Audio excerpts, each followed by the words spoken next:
items. This is the opportunity to address the city council on any matter scheduled for closed session. Unless additional time is authorized by the council, all commentary shall be limited to 3 minutes. Is there anyone that would like to come and address? Nope. Anyone on virtually?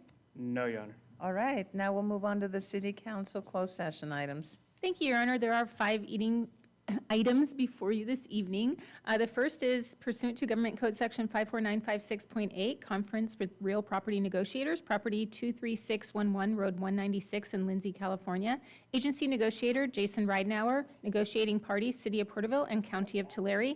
Under negotiations, terms and price. Number 2 is pursuant to Government Code Section 54956.95, liability claim, claimant Matthew Carroll, agency claimed against City of Porterville.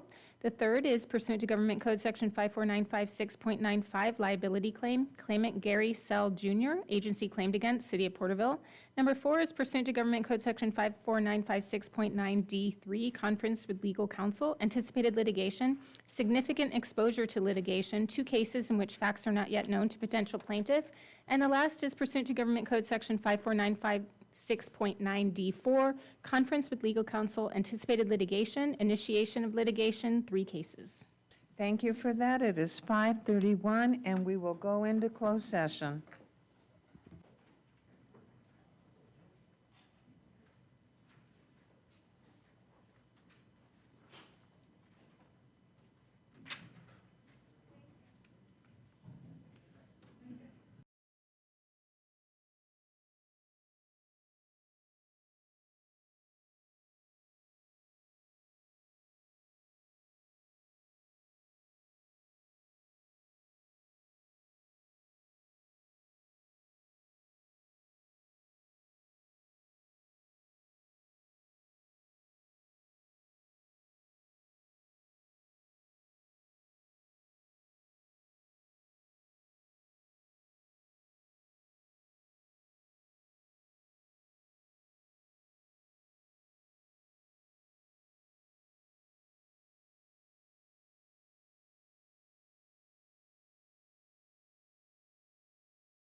It is 6:34. We will reconvene open session and report on reportable action taken in closed session. Thank you, Mayor. On item,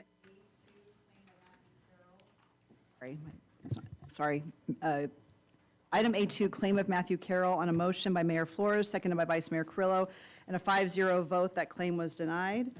With regard to item number 3, claim by Gary Liesel Jr., on a motion by Councilmember Meister, seconded by Councilmember Beltran, and a 5-0 vote, that claim was denied. Thank you. I invite you to please stand and join us for the Pledge of Allegiance led by Councilmember Beltran, and remain standing for invocation or moment of silence. Salute, pledge.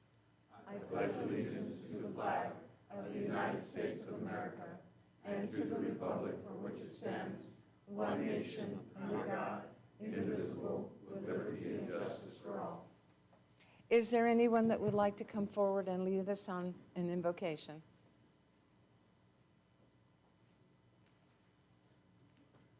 Shall we pray?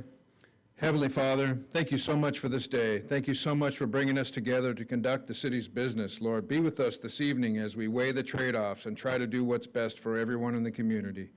And all these things I pray in Jesus' name. Amen. Anyone else would like to come up? If not, you may be seated.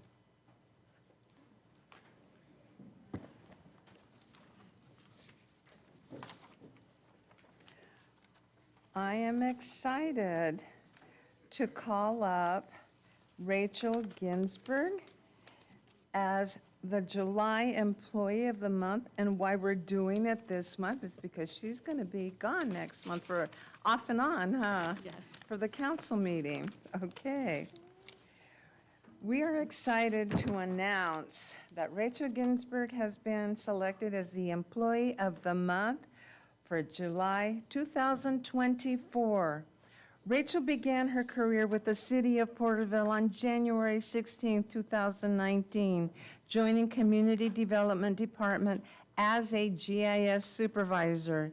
In her role, Rachel has been instrumental in managing and maintaining our GIS infrastructure, handling all data development, map products, and analysis.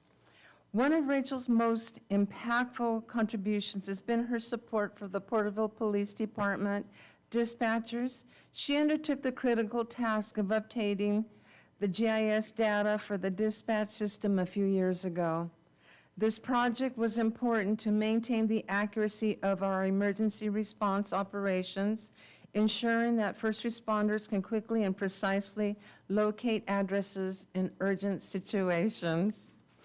Recently, Rachel spearheaded the upgrade to the ArcGIS Enterprise, leveraging the latest GIS technology to enhance efficiency and data accessibility for all city employees.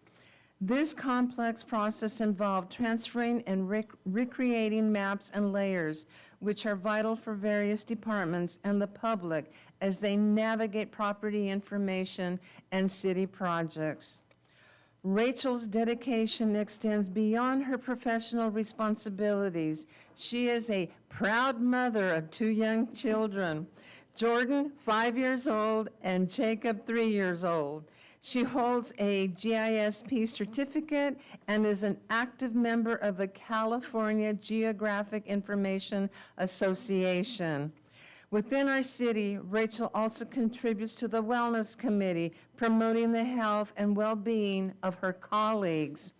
Committed to continuous improvement, Rachel regularly seeks out training and conferences to stay abreast of the latest GIS technology, ensuring she meets the growing needs of our city. In fact, the reason we are presenting her with this July recognition in June is because she will be away at a conference for the July meeting. Known for her willingness to assist others, Rachel consistently provides high-quality maps, promptly aiding staff in completing their projects efficiently. Rachel's expertise, dedication, and helpful nature make her an invaluable asset to the city of Porterville. Please join us in congratulating Rachel on this well-deserved recognition as Employee of the Month.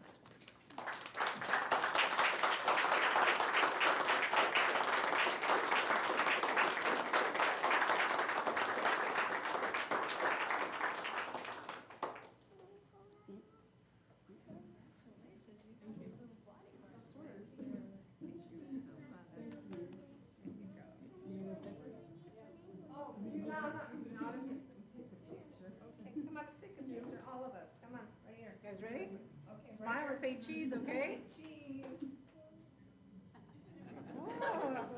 Add flash here, let me take it off. Ready? Say cheese one more time. Oh, that's a good picture. You don't want to say anything? You want to say something? No, she doesn't want to say it. Come on, Rachel.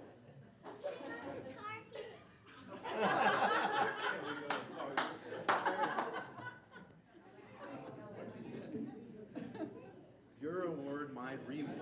Exactly. On a quick side note, Rachel, thank you so much, because I know when we had the flooding situation, the technology department and GIS were very instrumental at the Emergency Operations Center. Your work did not go unnoticed because it was a 24/7 on the job. So thank you for everything that is done.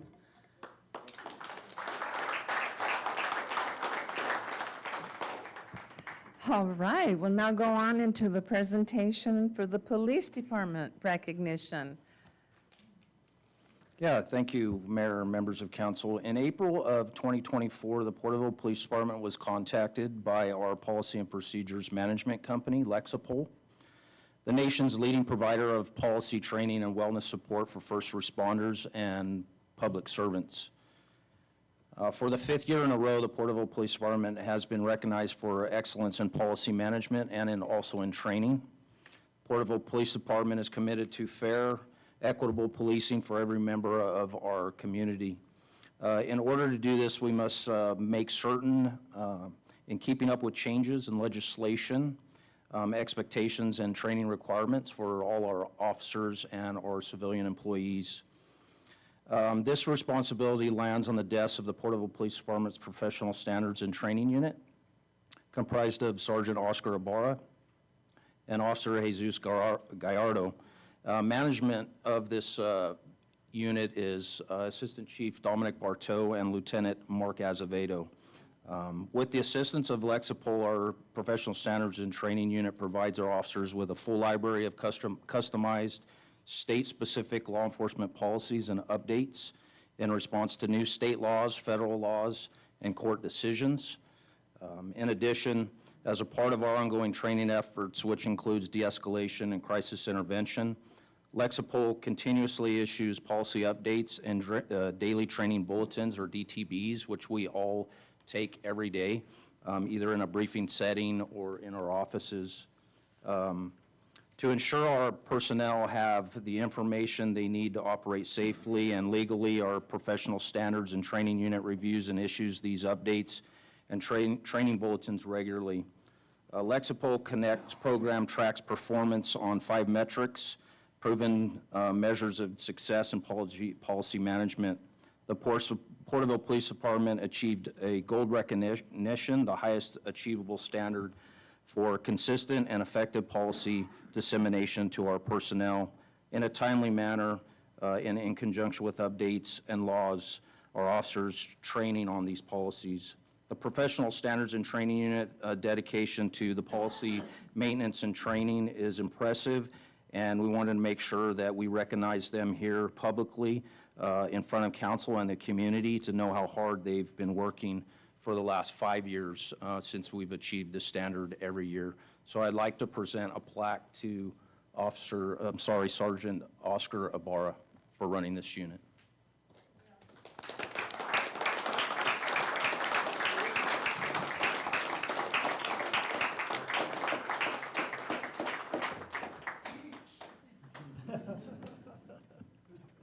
He's like, no.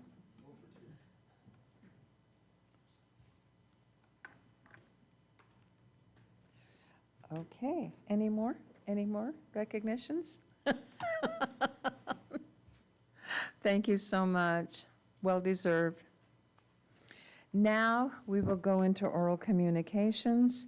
This is the opportunity to address the council on any matter of interest, whether on the agenda or not. Please address all items not scheduled for public hearing at this time. Unless additional time is authorized by the council, all commentary shall be limited to 3 minutes. You will be asked to state your name, city of residence for the record. If you are here for the public hearing, item number 24, please hold your comments for when that item comes up on the agenda. You will be given the opportunity to speak at that time, and once again, we will continue to adhere to the 3-minute per speaker time period so that we can conduct in an orderly fashion and proceed with decision-makings this evening. Is there anyone that would like to come forward under oral communications? Please do so.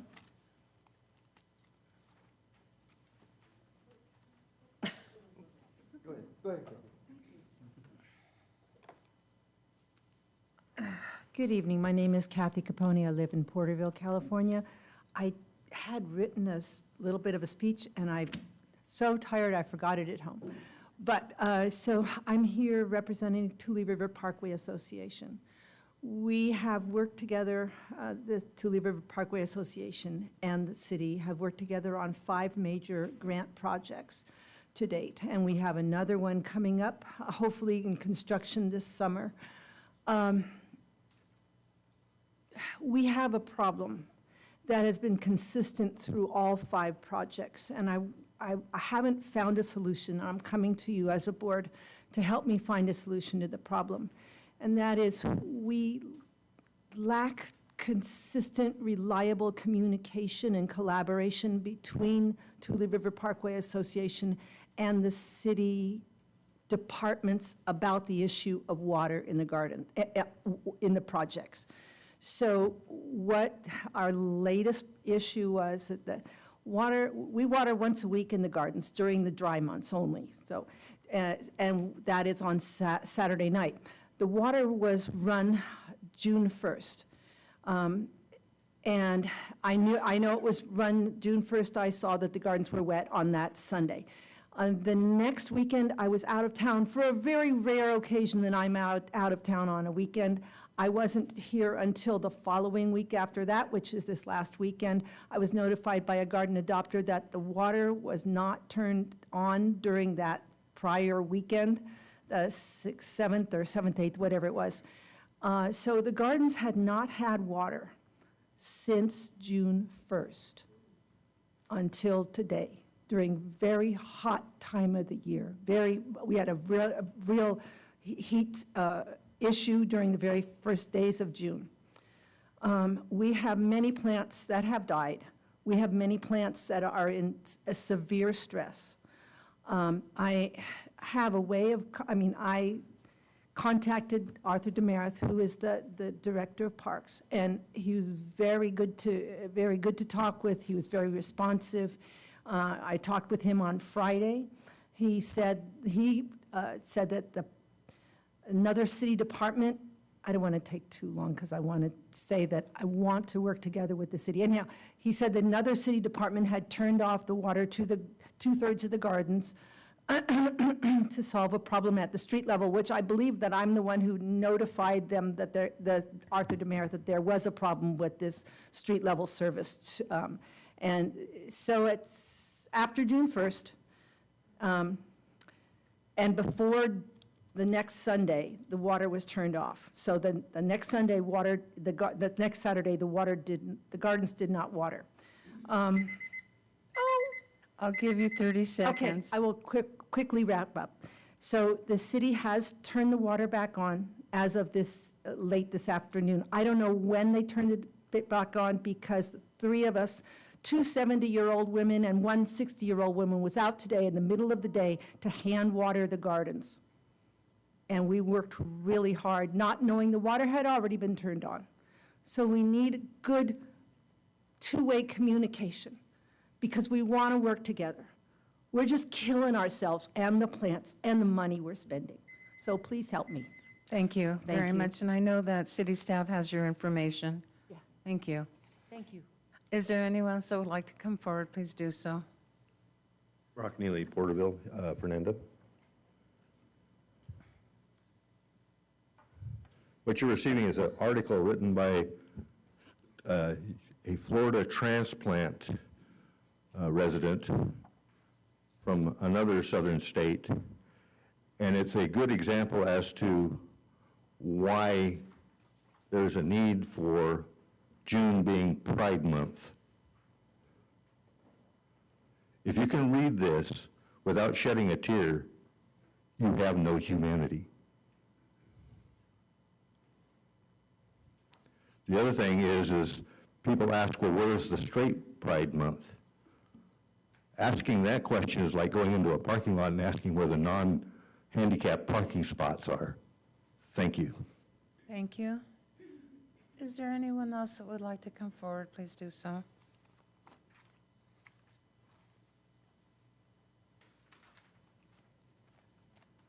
Gail Knuckles, live on Road 216. I'm here to talk about the Freedom Fest that's coming up and the traffic control in our area. Last year, it was a nightmare. People were like a bunch of chickens going everywhere. On our property, they broke down one of our fences, and this problem can be solved very easily.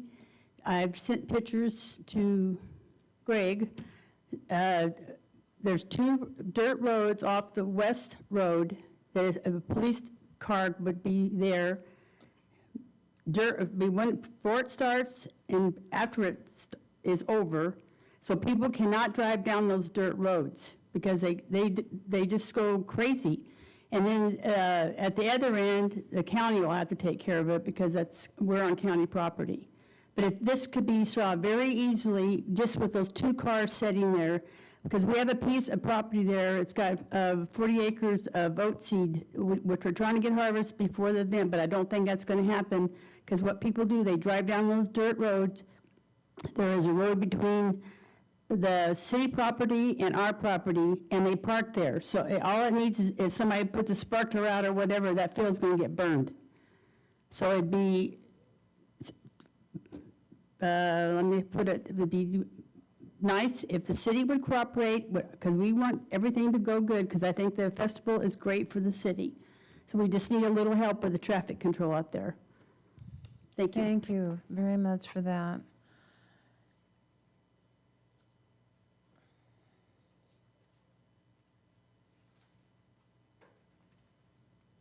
Mayor, Councilman, Adonis Knuckles, I live in Porterville, 8542K9. I'm also up here about the Freedom Fest because last year it was pretty bad as far as like watching people leave and going down those roads and then damaging our property. And then you have, over there on West, you have a stop sign that is too far back. And that issue's been dealt with as far as like Greg got a hold of me. But you also have your taco trucks that are parking right across the street over there. And I would hate to see for someone to get hit because there's no lighting, there's no crosswalks. And that's basically with the safety after the Freedom Fest. You see no sheriffs, policemen, or anything trying to guide or help people get out of there. So it would be beneficial because everyone who lives out there has to deal with it. And I would hate to see something tragic happen from something good, because you have your Tina McBride also, the concert going on, so you're going to have all of Porterville right in that little area. So I hope this is something you guys can consider as far as having a little more presence with the law enforcement. So Thank you. Is there anyone else that would like to come forward? Please do so.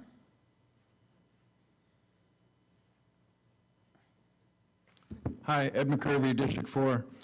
I just wanted to do a follow-up on the library. Was reading about homeschooling. Homeschooling is now the #1 community of interest, fastest growing community of interest all over the United States. And it's in response to the way that the school systems are pushing woke ideologies, and a lot of people are pulling their kids out of schools, and there's a whole bunch of people that are underserved in our communities and all the communities around Porterville. When I served as your district commissioner, a county commissioner in 2021, we held hearings all around the county to listen to the people about their communities and their interests and what was important to them before we drew the maps on how to vote. I learned a lot about the community, and this homeschool community is not listed as one of those, but it does meet those criteria. When I thought about the library, recently we had those discussions. We don't have enough money to build what we want to build, probably. We only have about $8 million, but it would be probably something we should look at as far as creating a library that could serve that underserved community. The homeschool community needs resources, they need places to meet, they need books, they need research, and that would be something that could really help that community to thrive and pull that community together because they are an underserved community. I think we could also consider, if we only have $8 million and we want to try to bridge the gap, partnering with some nonprofit organizations so we can make those dollars go further and be more specific and try to get creative on doing the library since it's got such a high price tag. But I think if we focus on homeschooling, that would be something that would serve the community and would be worth going into debt and have a bond measure for. Wouldn't want to go too far, but it would be something that would be beneficial. And just trying to understand all of that because, you know, in the homeschool community, what I heard in here in the hearing was there was a lot of folks from public school or government school, however you want to describe it, that were here and they were upset because there were a lot of kids that don't know how to read. Well, when you're homeschooled, you learn how to read, 100%. And the people that are schooling you care about the kids more than anybody in the school. They're your parents. So it's an underserved community, and I would just leave you with this. George Washington was the father of our country. He was homeschooled.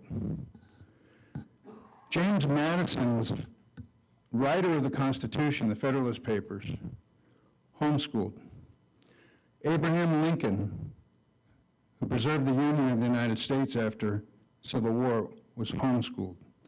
This is an underserved community. It's something that we could do to both serve Porterville and the surrounding communities and serve that community with a homeschool operation through our library, and it would really serve the community well. It would be a great investment. And I wanted to come and get on the record and talk about this in a new way.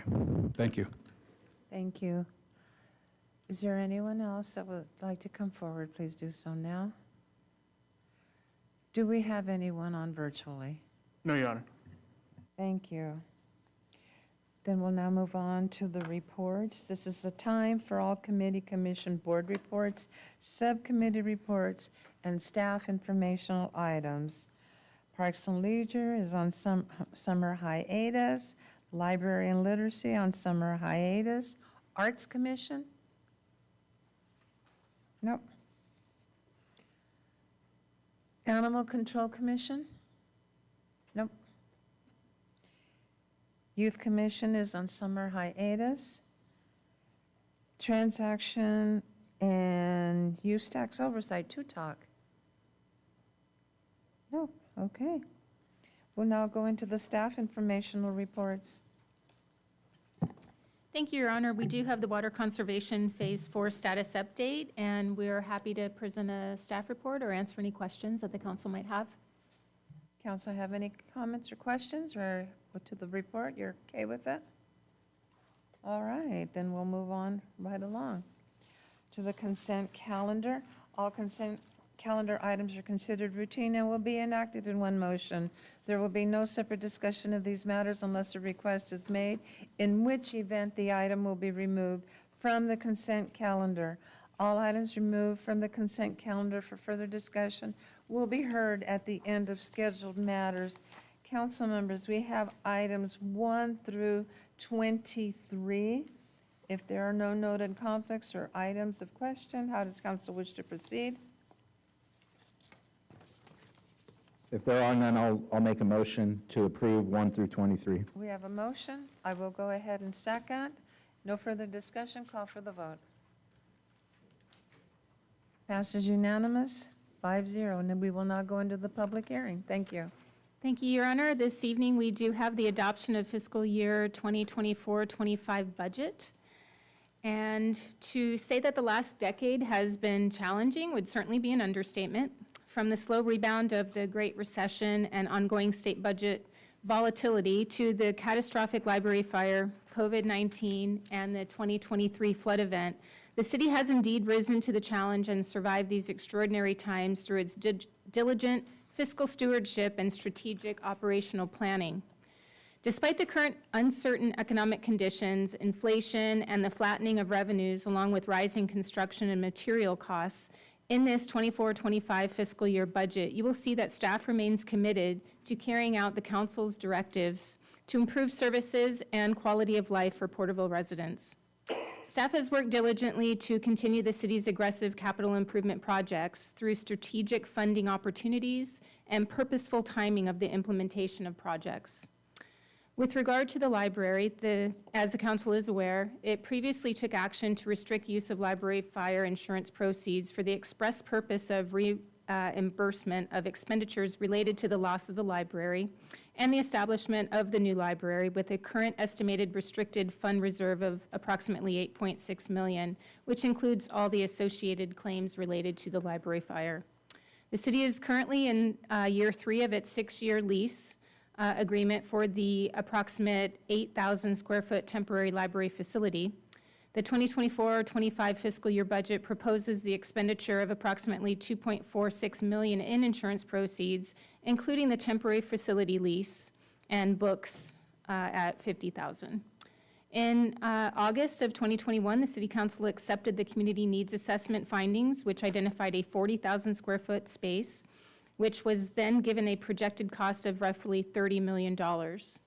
Pursuant to the recommendation of the Library Facility Planning Committee, in October of 2022, the City Council authorized the acquisition of the 3.86 acre parcel across the street from the South County Justice Center for $702,000. Through the RFQ process in August of 2023, the design contract was awarded to Paul Halasian Architects of Clovis, which included design of a proposed new facility and planned adjacent mini-pitch sports complex. $3.2 million is budgeted for design and pre-construction costs for the new library facility in this proposed budget. However, funding does remain a challenge. Staff applied for a $10 million state library building forward grant in 2022 and was successful in being awarded $7.26 million toward the new facility. Staff submitted a second state grant application in 2023 for $2.74 million, which is the difference between the maximum of the $10 million award that we were seeking. However, the state has delayed any further library grant awards due to state budget challenges. Efforts do continue to finalize the insurance claims associated with the library fire, as well as to secure additional funding for this significant community project. Concerning the SART, also associated with the library fire, SART is the Serious Accident Review Team review that was conducted post-fire. Steady and considerable progress has been made in that regard. Released in 2021, the SART set out more than 90 recommendations, of which over 90% have been already accomplished. One remaining SART recommendation concerns emergency communications. Included in the proposed budget are 2 new dispatcher positions, resulting in an increase of 1 dispatcher per shift for fire department personnel and critical incidents. The positions are proposed to be funded by Measure H. Given the facility needs to house the new fire personnel funded by the SAFER grant awarded in 2021, as well as the associated apparatus, the city's 3 fire stations are currently under design for expansion and modification. Design is budgeted in the 24-25 fiscal year at approximately $363,000, with construction projected to begin fiscal year 25-26, with proposed funding from Measure I. The fire training facility prop will soon be under construction with an estimated construction cost of $2 million, funded by Measure I, which is budgeted in the 24-25 budget. Design has also begun on the new Regional Emergency Operations Center and Public Safety Headquarters, with the Centennial Plaza facility being evaluated to be the location. State Senator Hurtado authored a state budget appropriation of $10 million for this project, with a total estimated construction cost of $20 million. Concerning ARPA funding, as the council is aware, the city of Porterville received $19.9 million in American Rescue Plan Act ARPA funds. These funds must be obligated by December 31st, 2024, and expended by December 31st, 2026. To date, the city has expended approximately $12.2 million, leaving approximately $7.7 million to be obligated by the end of 2024. During the 24-25 fiscal year, it is proposed to obligate that remaining $7.7 million toward the following projects. That would be the 4th Street Indoor Recreational Facility, the design of the lighted baseball field, lighting replacement at Hayes Field, netting improvements at the golf course, and the new animal shelter, which is scheduled to begin operations in the next couple of weeks. In addition to capital projects, the council also authorized ARPA funding to be used to continue to address homelessness in support of the Navigation Center, including the addition of the restroom and shower facility, the Finca Serena Affordable and Permanent Supportive Housing Project, and in the establishment and increased support of the city's SMART team. In addition, the County of Tulare is supporting the city for purposes of the provision of homeless services through its contribution of $1 million to the city in ARPA funds. Regarding the casino, as you know, the Eagle Mountain Casino has now been in operation for over a year, having opened in May of 2023. Consistent with the memorandum of understanding between the city and the tribe, payments totaling approximately $676,000 annually are to be made by the tribe to the city to mitigate relocation impacts. These quarterly payments in lieu of taxes will be used to primarily mitigate public safety impacts, which include the hiring of 3 additional firefighters, 2 police officers, and 2 dispatchers. Concerning transit, with the notice of the city's withdrawal from the Tulare County Regional Transit Authority being given to the agency in January with an effective date of June 30th, 2024, staff continues to work to detangle itself from regional operations. As the council is aware, this effort has taken extensive staff time and resources. Later this evening, the council will consider proposals derived from a request for proposals that was authorized by the City Council on April 16th. Staff has utilized regional market data to develop a conservative budget to fund the operation and capital expenditures for the Transit Division due to the complexity of the withdrawal from the TCRTA and the city relaunching an in-house managed transit operation. It is anticipated that through the contracting process that the budget will be able to be refined. Transit is funded with federal, state, and local Measure R transportation funds. Concerning homelessness, as you are aware, after significant work by the City Council and staff beginning in November 2023, on May 16th, Ordinance 1905 became effective. This ordinance established regulations concerning unsafe camping and identifies critical infrastructure to mitigate harm and enhance the public's health, safety, and welfare as it pertains to homelessness. In order to commence with its enforcement, this budget includes 4 new positions in the police department who will assist SMART team efforts, including 1 new patrol lieutenant, a police sergeant, a police officer, and a community services officer, all to be funded with Measure I. In addition to SMART team upstaffing, this budget also includes the establishment of a new full-time encampment maintenance worker and 4 part-time encampment maintenance aides within the Parks and Leisure Services Department, which are proposed to be funded out of the general fund. Concerning economic development, although uncertain economic conditions remain with high interest rates and increased construction costs, national brand commercial retailers continue to show strong interest in relocating to Porterville with a primary focus on the Henderson Avenue and State Route 190 commercial corridors. Despite the decision by Walmart not to construct the long-planned Super Walmart at Riverwalk Phase 2 that drastically hampered build-out of the commercial center, the owner of Riverwalk Phase 1 continues to pursue major retailers, with Dutch Bros recently opening and Ono Hawaiian Barbecue soon to follow.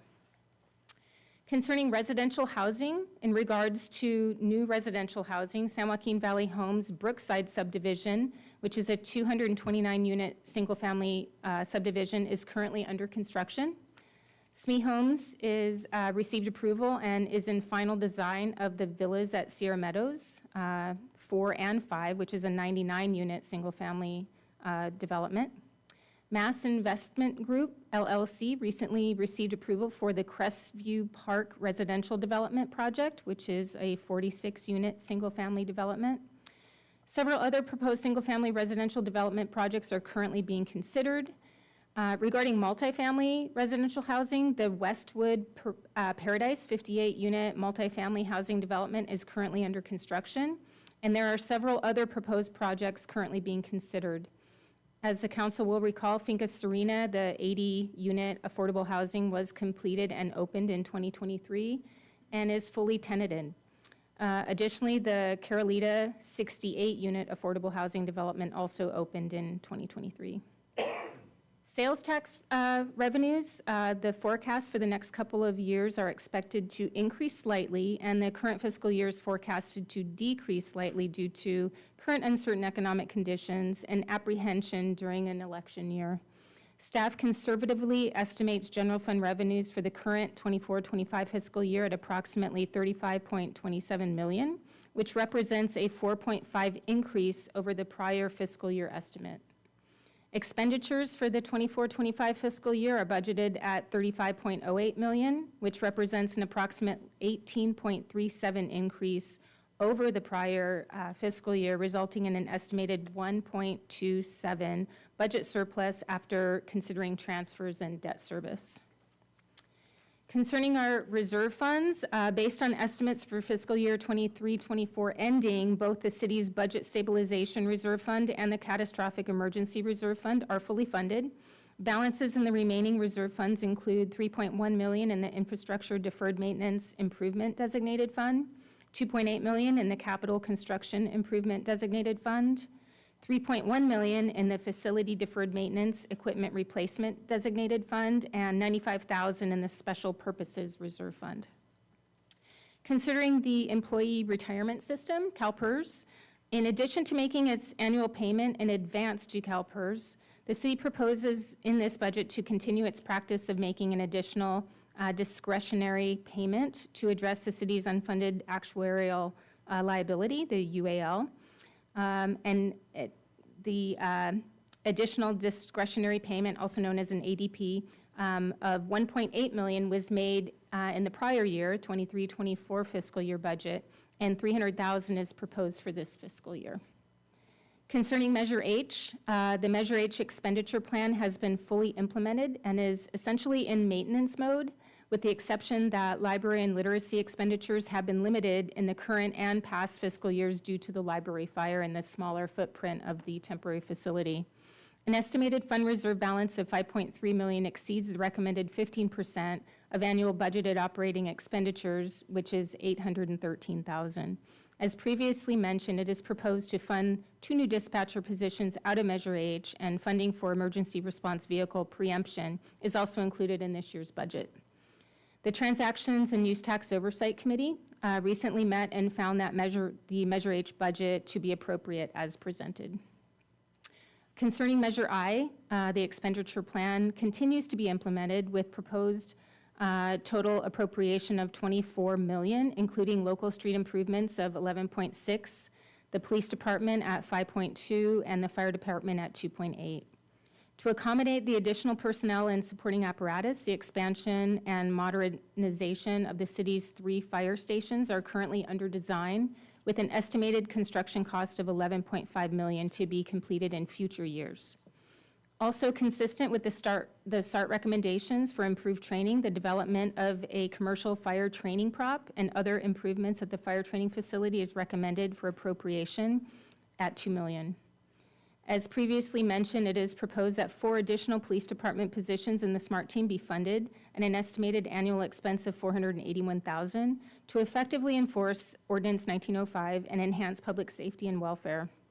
The revenue performance of Measure I has been better than expected, with an estimated fund reserve balance of approximately $4.99 million, which is largely dedicated to street improvement projects currently under design and public safety. The Transaction and Use Tax Oversight Committee recently met and also found that the Measure I proposed budget is appropriate and as presented. Concerning local street improvement projects, approximately $26.75 million is previously appropriated streets projects are anticipated to progress to construction or continue to be constructed this next fiscal year. These include the Villa Street reconstruction, Main Street reconstruction, Grand Avenue reconstruction, Montgomery Avenue, and 4th Street reconstruction projects. Also, at an estimated $3.33 million are the resurfacing projects. And in addition to that, there's approximately $49.19 million in previously appropriated streets projects that will continue in design for the next fiscal year. And these projects include the Scranton Avenue realignment, and then the reconstruction projects of Morton Avenue, Westwood Street, Date Avenue, Union Avenue, Henry Street, and the construction of Castle Avenue. Staff will continue its significant coordination efforts with Caltrans on the implementation of the Highway 190 corridor study and the immediate term interchange and intersection improvements utilizing TCAG Measure R regional funds. In support of the Mighty 190 local tourism promotion effort, the city continues its collaboration with Caltrans and TCAG on work at the SR 190 and Westwood Street roundabout, as well as partnering on the new local highway cleanup effort. Concerning our enterprise funds, firstly with water, with the Eagle Mountain Casino relocation project and projected overall economic development growth in the airport area, the city is funding significant water projects, including the recently completed tertiary wastewater treatment facility. Staff continues to work on a variety of water projects, including working closely with the state water boards on 2 water system consolidations, that's Del Oro and the Hope School, ensuring safe drinking water that meets state standards. Technological upgrades to the city's supervisory control and data acquisition, the SCADA system. The transition to a water meter fixed network data collection system with additional installations occurring over the next 2 years. The development of several surface water recharge basins and securing surface water purchases, and continued efforts toward meeting the Sustainable Groundwater Management Act, the SGMA regulations. Concerning sewer, the rate study and subsequent Prop 8 218 public hearing in November of 2023 provided a 5-year rate schedule addressing the cost of service and future capital project expenditures. Sewer infrastructure and capital improvement projects will represent a majority of the costs early in the rate schedule. In contrast, maintenance, future lift station upgrades, and digester improvements are expected to drive annual expenditures. Concerning refuse, the solid waste rate study and subsequent Prop 218 public hearing in November 2023 provided a 5-year rate schedule addressing prior year deficits and forecasted increased expenditures. The study identified the city's rates as the lowest in the region and not sufficient to support the division's current operations. The additional revenues will fund equipment replacement, capital improvement projects, administration, maintenance facilities, and improvement of the division's operations, with supporting resources in line with industry standards and legislative mandates. Some other major capital projects that are worth noting for the current 2024-25 fiscal year include the 4th Street Community Recreation Center, as noted previously, estimated at a $21.2 million cost, with $12.75 million allocated for construction and design this fiscal year. The Butterfield Stage corridor improvements at $21.2 million. Tule River Parkway Phase 3 construction at $3.54 million. Veterans Park Trail Phase 2 construction at $1.8 million. The Mini Pitch Multi-Use Sports Complex, $2.06 million. City Hall roof replacement at $700,000. Murray Park pool improvements at $924,000. Rails to Trails corridor improvements at $5.1 million. And City Hall Americans with Disabilities Act improvements at $350,000. So with that, the city, staff's recommendation is that the city conduct a public hearing and consider for adoption the proposed 2024-25 fiscal year budget, including any modifications. I'm available for questions. Thank you. That was quite the summary and very detailed. Appreciate it. All right, it is 7:18. I am going to open up the public hearing. Is there anyone that would like to come forth on this?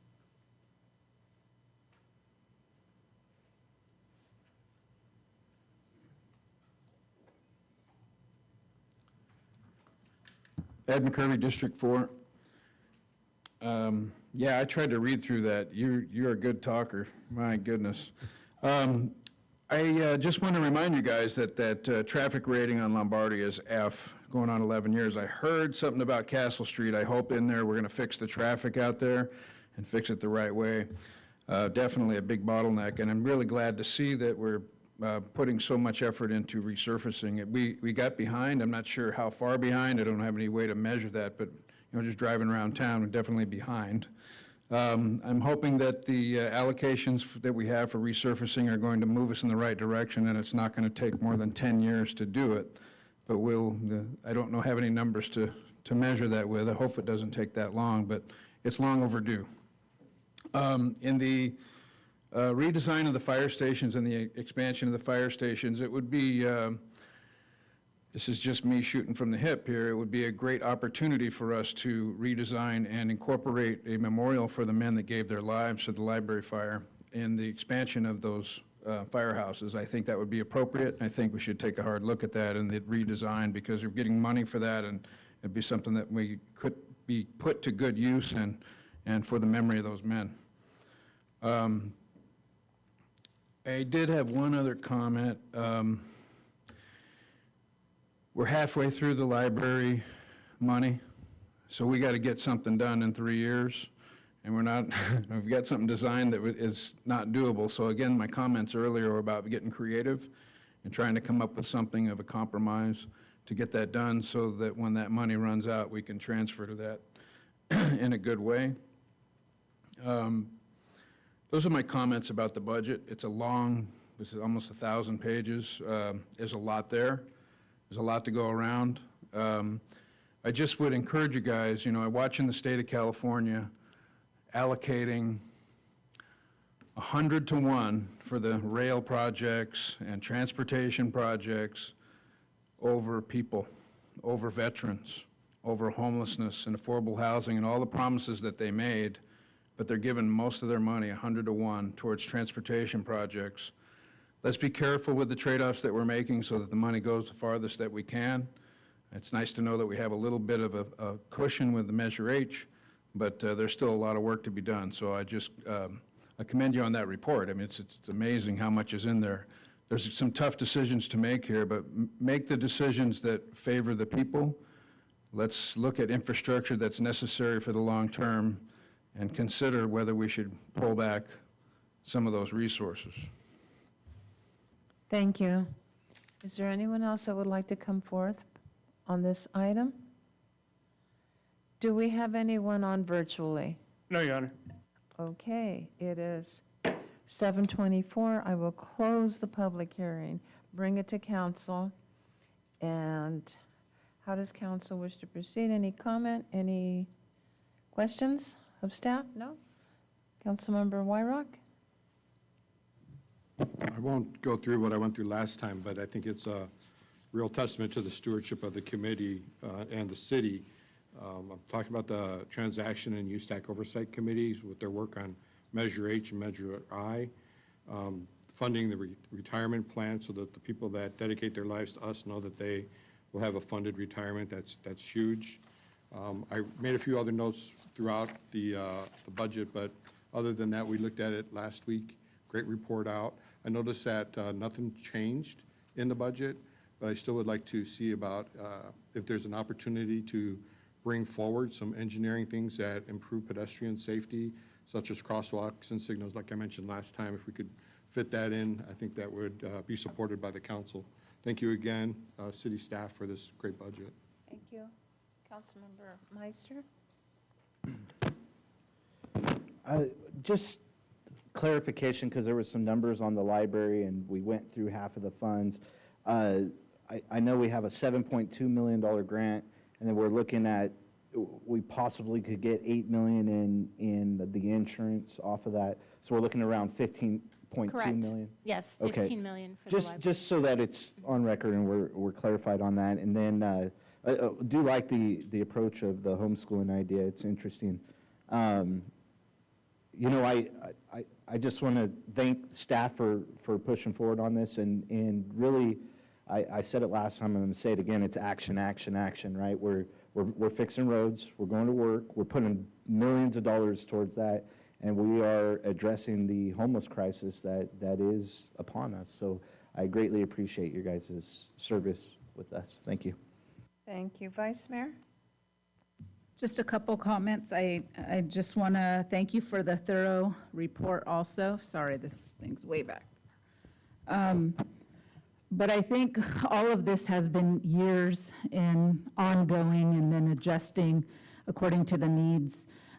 Again, I want to thank you for always having a good plan for the water and all of our systems and investments for our whole community, and even having the ability to help other communities with that. Obviously, thinking of the importance of the roads for us to be able to get around our city, and then the transit, and really taking ownership of that to give our city what is needed here, specifically relevant. And then all the recreation projects that we hear about all year long. It just feels really good to, over the year and then the years, to see those really come to life. So thank you all for your work in all that.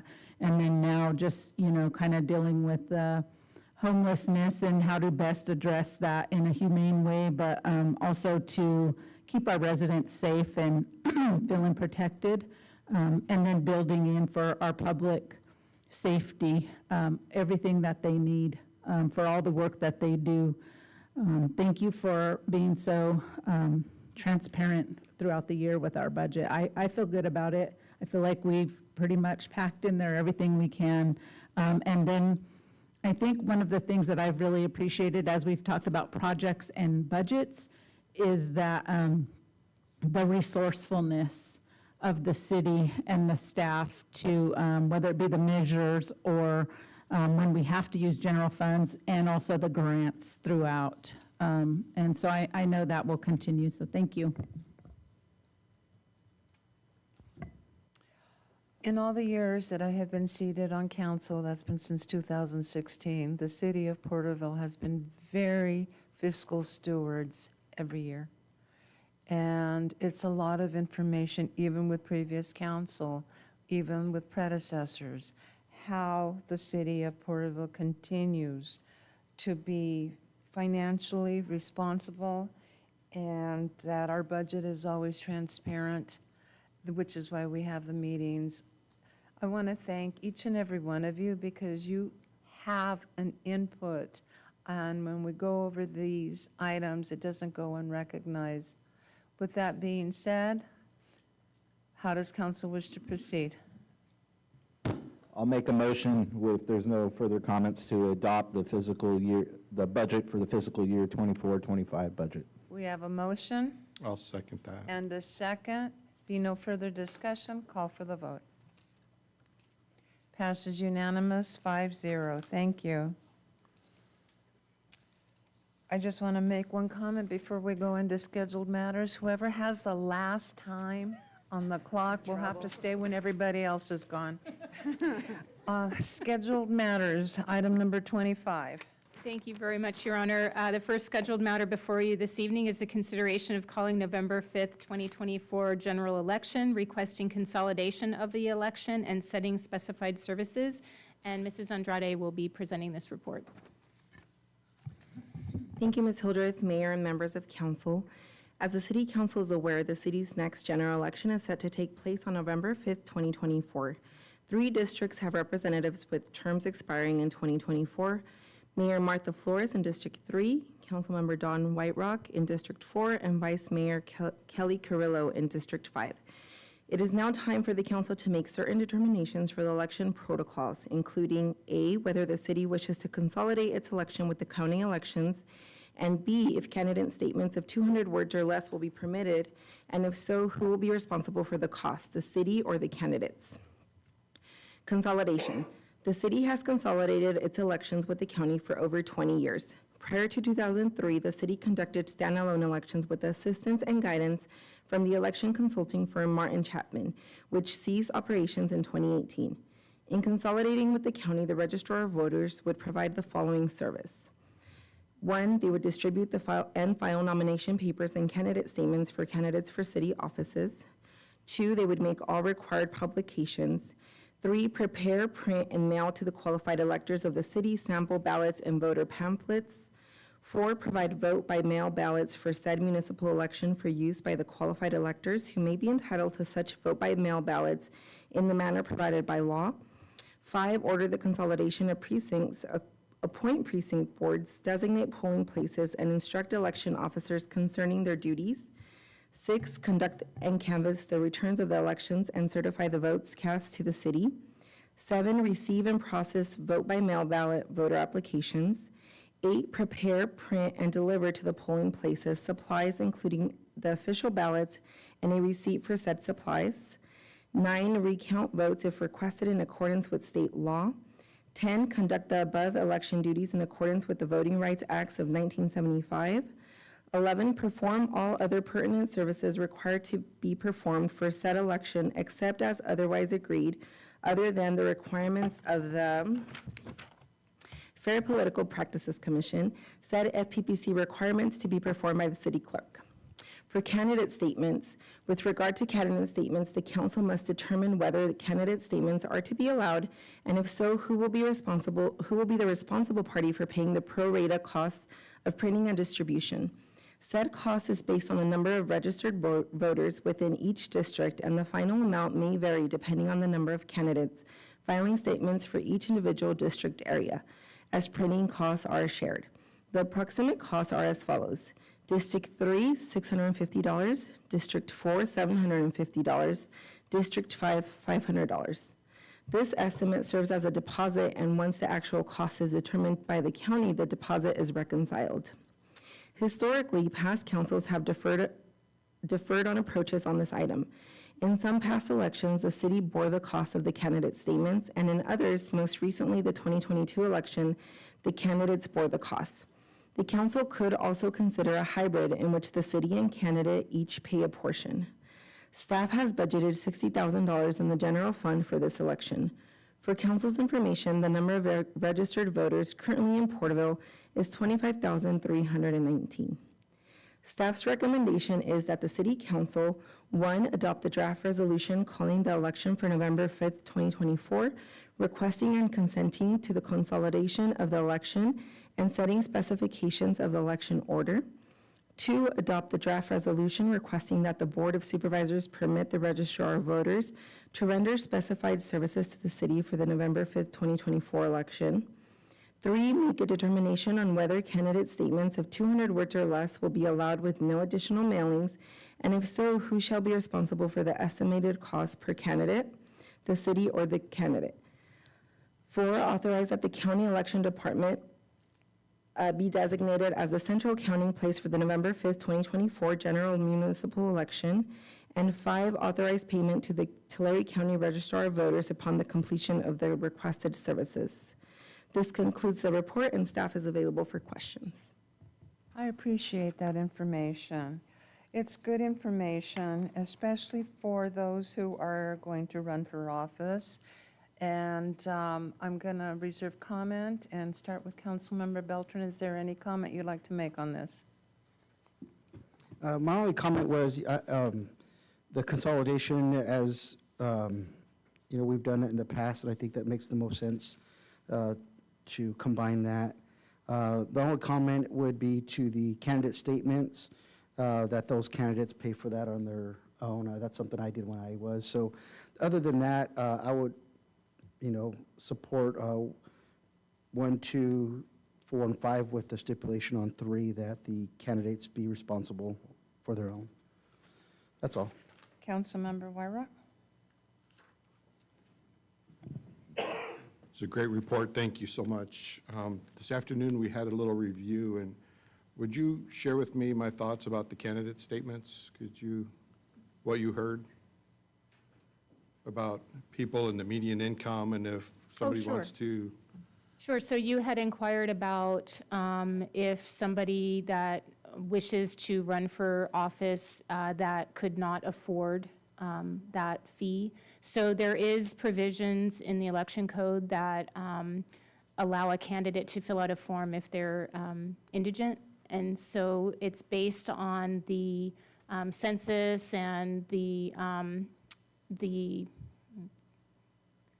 I'm at a loss of words of how to describe it. Cost of living or The median? median The income. median income, exactly. So, yes, that is a possibility. And then I believe you had inquired whether, or one of the council inquired about how the council had previously handled it. And for many years, the city paid it, and then of late, I believe maybe the last 2 or 3 elections, the candidate has been tasked with paying for it. So if we agree with the candidates paying, there is a provision in the election code that somebody that can't afford it can still have a candidate statement. Correct. Thank you. Nothing else, Mayor. Thank you. Councilmember Meister?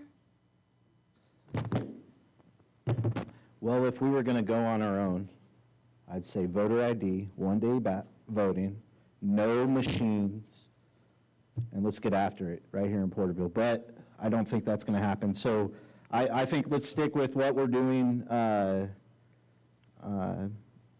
for the last, I guess I would second what Councilmember Beltran said. I agree with that statement. I had to pay for my candidate statement, and I think that's the way that we should go forward with it. Thank you. Vice Mayor? I think it's good to both consolidate. I like that. It's simpler, and also, I also agree with the paying of the candidates paying for their own statement. And, I mean, fundraising is part of what happens for campaigning, and when I ran, I remember thinking, what would I need all the funds for fundraising? And I hated I don't like it, especially for myself, but I did it. And, you know, there was a lot of need for funds, and this was the start of it. I just think it's good because it shows commitment. You have to, you know, you really have to interact with your community, and you have to tell them why and really talk to them. That's kind of where it starts, of why you are running. And I think it's just part of the campaign process and part of being involved. So for me, yes, I agree with it. Thank you. And when I said I wanted to reserve comment, I support that the candidate pay for their own candidate statement fee. Years and years ago, when I ran for the hospital board and got in, my fee was $2,000. We were in that large district. I got in, and then when I ran for reelection, I paid the fee again. It was down to $1,800. However, this is one fee. If you don't get in, you check this little box that you will get the money back. However, if you pay for it, this is one fee that you can, once you raise your funds, you can actually pay yourself from your campaign committee for this one fee. The rest you don't. In other words, you learn the process through the fair political practice, and you go and you get your information. Your treasurer is the most important. When you form your committees, the responsibilities. I am supportive of the consolidation, and I am supportive that each candidate pay for their fee, and I wish everyone well to that regard. So I am making that motion, that we go on with the consolidation and that each candidate pay their fee. Do you have any more comments, Don? Well, you just made me think, we got to pay $60,000. We have budgeted $60,000. How much would it cost to run an election in-house? I know it costs a lot of staff time. Oh, it's a Much lot. more than that. Much more than that. The beauty of the consolidation is the county does this a lot. And they have systems. So when I was hired 20 years ago, I just want to make the comment. And can I make a comment, That I had too? motion because there was no second for discussion. Well, I'll second for discussion. Okay. And then I'd just like to make Don, I'm interrupting you. Go ahead, finish your thought. I've made my point. Okay, and then I just want to make the statement that our county does a great job running elections. I've actually had communication with our county supervisors before I was elected on the matter, and they have looked into the way votes go in and how they're counted, and they are very pleased with the way our county runs the votes or the the elections in this area. So I just wanted to make that statement. I know I made a statement that could be construed in, yeah, in a cerertain way, so Well, thank you. I would agree. I've spent a couple of elections now at the Veterans Memorial Building watching people vote and working the machines and watching people come in and drop off their votes. And it's pretty legit, you know, and if people come in wearing some type of marketing or campaign color, they're escorted out, you know, and it's a good process here in Porterville. So my vote will tell how I feel about this. Okay. All right. No further discussion, call for the vote. It passes unanimous 5-0. Moving right along. We'll now go into number 26. The last scheduled matter before you this evening is the authorization to execute transportation services agreement, transit management, operations, and maintenance of Porterville Transit. And Mr. Knight will be presenting this item, but I believe City Attorney Liu has an announcement. Yeah, just very quickly, I think you probably noticed that Mr. Rich Tree, our transit manager, has left the building, or at least the room for the moment. He's doing that out of an abundance of caution at this point. I just wanted to state for the record that, at least with the staff, he's gone on record that he has no financial interest in the company.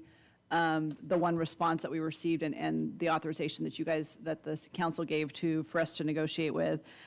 Also wanted to say that he has gone on record that he has not participated in the procurement process, review of the response received, or any negotiations or any recommendations concerning whether or not to enter into the contract. So I just wanted to state that for the record. Thank you. Okay, moving right along. Thank you, Ms. Hildreth, Mayor. So I also want to say with great appreciation, the team effort that went into getting to this point to be able to present this item tonight with engineering staff, Sarah Weaver, with Julia reviewing legal. It's been a process going through this, and I definitely appreciate everybody's assistance and participation in making this a successful process for the city of Porterville. Tonight's staff report and the authorization to execute the transportation service agreement, transit management operations and maintenance of city of Porterville. At its meeting on June 4th, City Council authorized staff to begin negotiations for a transportation service agreement with Trees Sierra Management, Inc., also known as SM Transit, for the transit management, operations, and maintenance of the Porterville Transit. In addition to managing, operating, and maintaining the Porterville Transit system, the scope of services also include managing, operating, and maintaining the facility, fleet vehicles, and buses provided by the city of Porterville. The initial agreement will be a 5-year term and shall, at the city's option, be unilaterally extended annually thereafter for up to a 5-year consecutive 1-year option period. The base term of the agreement resulting for this procurement will be a firm fixed-year price for 5 years, commencing on July 1, 2024, and ending on June 30th, 2029. Staff was able to negotiate a pricing for this agreement that fell within the industry norms, as well as the city's independent cost estimate, also known as ICE. Year 1 of the agreement upon the multi-year price plan includes startup costs as well as hardware replacements that may be required. The necessity of such items is dependent on the condition of the fleet and its components upon the return to the city of Porterville from the Tulare County Regional Transit Agency. Staff has found the negotiating price for the multi-year price plan acceptable and recommends approval for the transportation service agreement for the transit management, operations, and maintenance of the Porterville Transit System. The funding for that operation will be funded out of local transportation funds, also known as LTF, state transit assistant funds, also known as STA or STAF in this case, Federal Transit Administration FTA grants, Measure R, and Farebox revenues are the sources of funding for the Porterville Transit System management, operations, and maintenance. With that, staff's recommendation is that council authorize the mayor to execute the transportation services agreement with Tree Sierra Management, Inc. for the transit management, operations, and maintenance of Porterville Transit per the scope of services defined in the request for qualifications or the RFP for this agreement at a price not to exceed those listed in the agreed-upon multi-year price plan incorporated as Attachment B in this agreement, and authorize progress payments up to 100% of the fee amounts for services rendered upon receipt of invoices approved by the Assistant City Manager. Staff's available for any questions. Thank you so much for this report. Okay, council, any comment? Councilmember Beltran? It's mostly just for the public. Our last agenda addressed all the steps that the city is making to make sure there's full disclosure of the relationships and the no participation, and also the levels of when there's invoicing and all that, just so that in the future, if this is ever brought up, it's on record, that all that was being taken care of, and just like today's, for instance, Mr. Tree stepping out. Other than that, no, I fully support what's going on, and I look forward to Porterville continuing offering transportation to its citizens and no longer having to read those initials anymore. Thank you. Thank you so much. You mean those acronym ones? Councilmember Wyrock? Yeah, that's funny.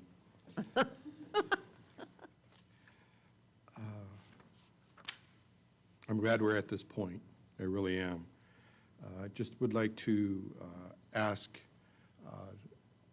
about the service hours rate in the proposal under the multi-year contract and how that compares to typical service hour rates that providers in the area are providing currently, and how our annual increases will probably still trend below the market price for the same or even better services here in Porterville.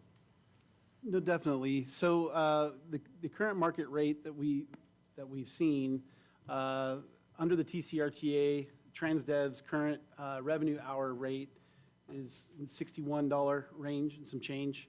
Going into July 1, the proposed rate for TCRTA and TransDev is above the $64 an hour range.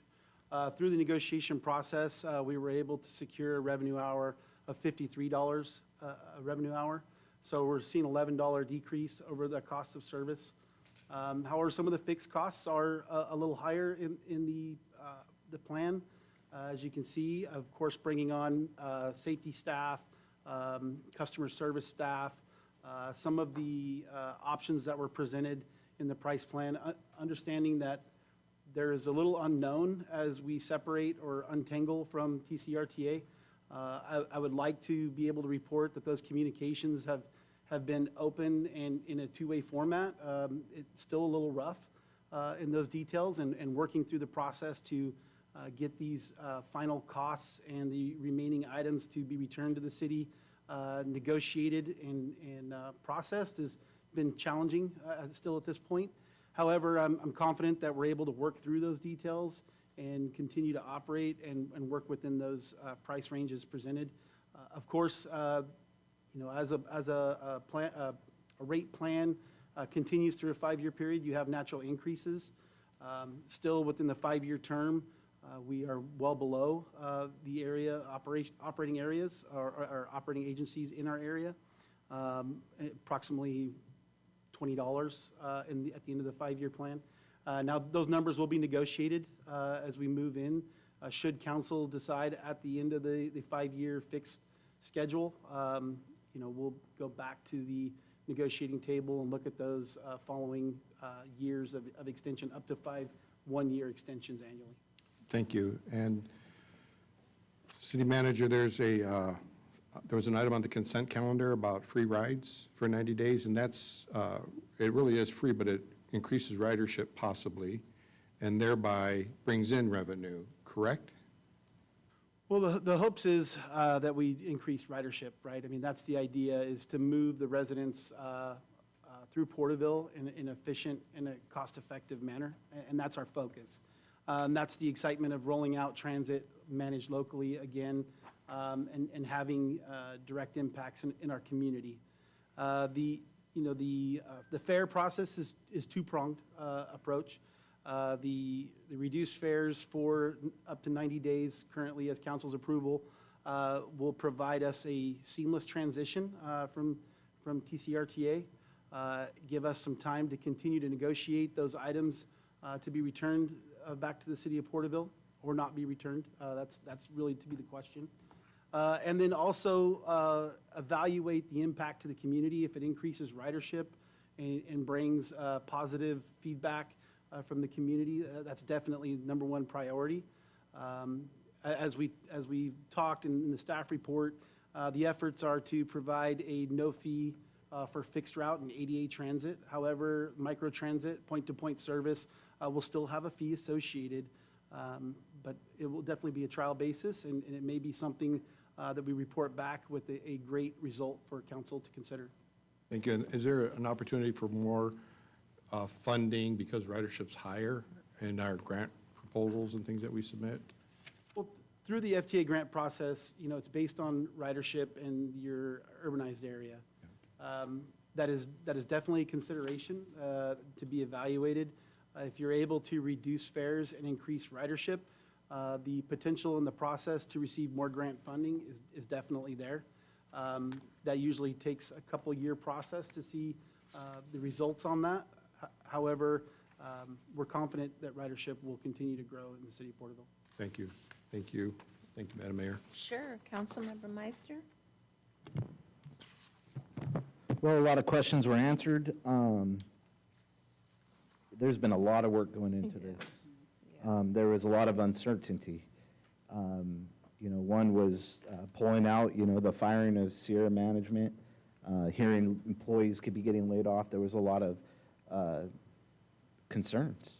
And so we've pushed through. I want to thank staff on getting this done, working hard, and hopefully in the long run, this benefits our community greatly. Richard Tree has been proven a clean title multiple times.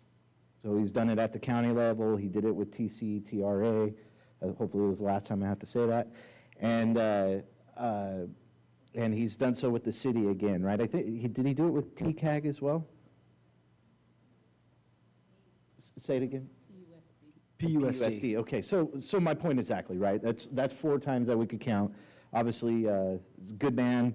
Glad to have him with the city. So I know he recused himself tonight, but we were fortunate to have him. And then I'm looking forward to this 90-day zero fare program for public transportation. Hopefully, the community takes advantage of it. And thank you all. Vice Mayor? Yeah, thank you, Councilmember Beltran, for mentioning the efforts that have been made to avoid conflict and being transparent for the record, but also the public that's listening and hearing or reading about this, to see and observe all the efforts that are being made to make sure this is fair and we move in a good way. I think the best thing for me is getting away from the initials and bringing that control back to the city for our community. I love the free ridership as well right now. I think it's a good way to just kick it off and, but for us as a city to be able to access different services, develop our own partnerships as we see fit, if that's a need or a want in the future, and just develop the system as needed as the years go on, and we just kind of assess things, and then able to obtain our own funds and develop this transit according to what Porterville needs. So I'm in support. Thank you all. Thank you. As we know the history of how it started, and we went with it at that time with the previous council, and guess what? It didn't work. And we tried, and that's already past history. We're moving forward because we saw and we recognized the need that we needed to bring it back to Porterville almost immediately. With that being said, if there is no other comments to be made, I'll entertain a motion. I'll make the motion for authorize, was it 1 and 2, I believe? Yes. Staff recommendation. Staff okay. recommendations, 1 and 2. A second. Motion and a second. No further discussion. Call for the vote. Passes unanimous. Thank you so much, 5-0. All right, we're moving right along. Like I said, the man with the highest number gets to stay back. AB 1234 reports. This is the time for all AB 1234 reports required pursuant to Government Code 53232.3. Councilmember Beltran, the Link Committee. The Link Committee met on June 5th at 3 p.m. across the street in the Thurman room. The meeting was called to order by Chair Denise Marchant. There was brief introductions made around the room. Those in attendance, minutes were approved from the May 1st meeting.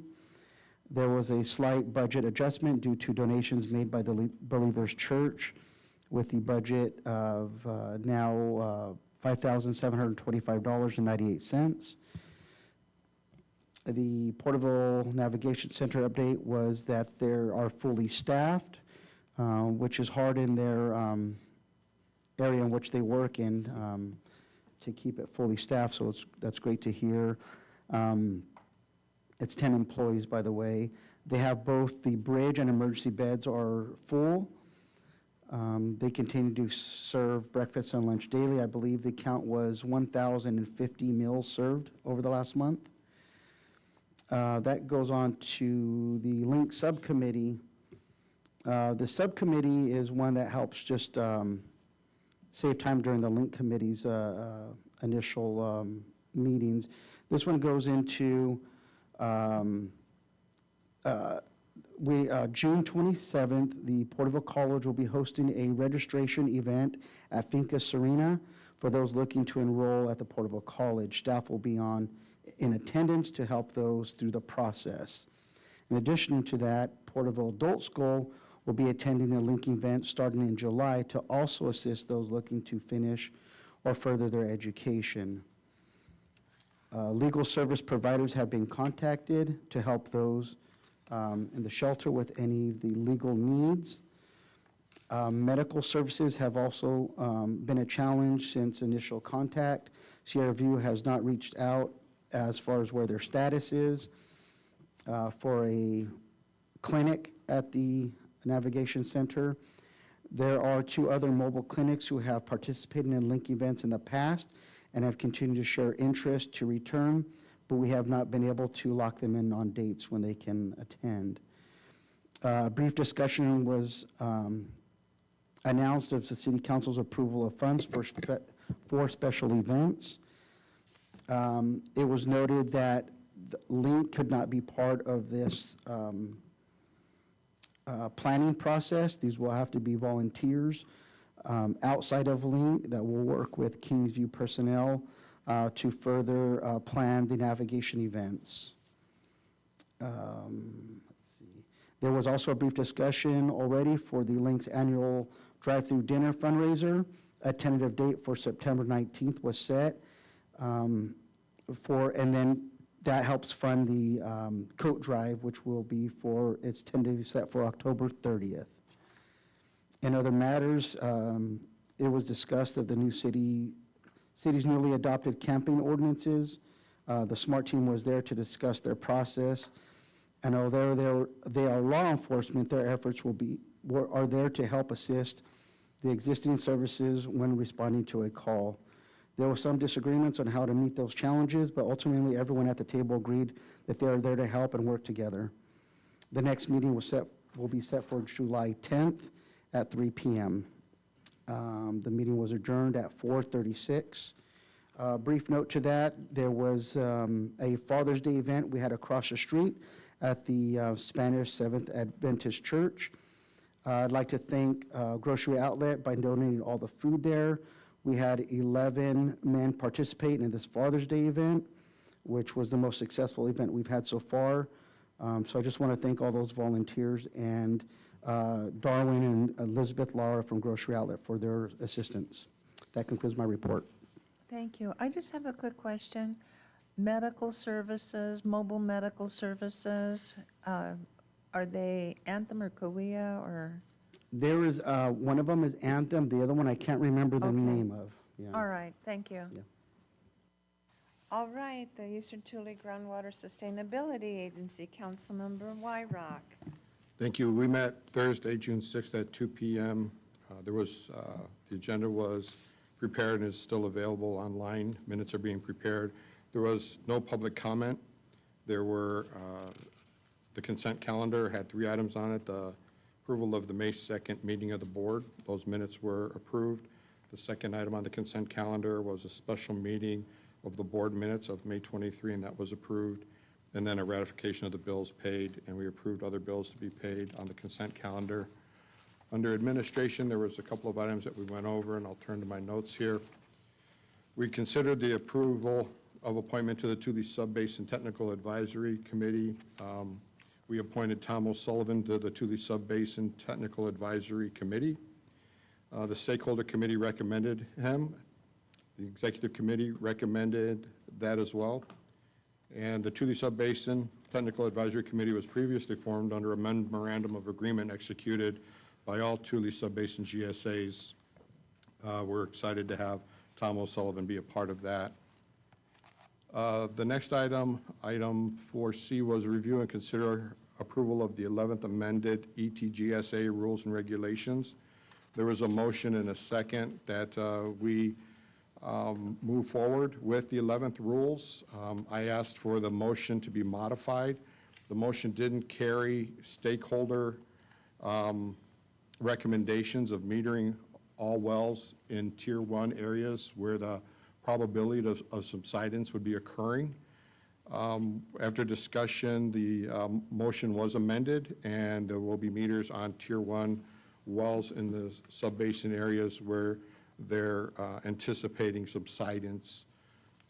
We moved on to the next item was invoicing from Four Creeks. They've been invoicing, they've been being paid.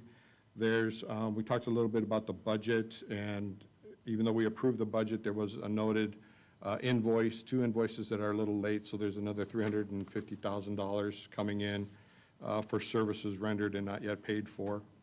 There was a report on state advocacy efforts provided by Ashley Walker, our senior policy advisor for NOSM and LLP, which is the law firm that the Eastern Tule Groundwater Sustainability Agency retained to help us through some state advocacies.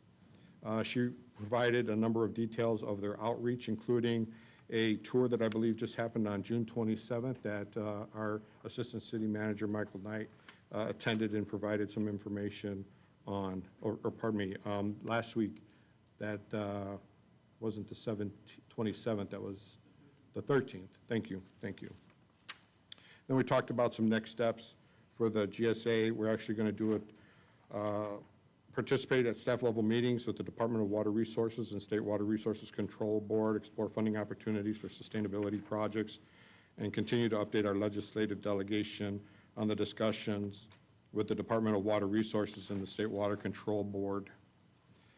During this meeting, it was determined that we should set up another board meeting, which occurred, I want to say it was, today's Tuesday, it was yesterday afternoon, and I'll report on that in just a moment, even though it's not on the agenda tonight.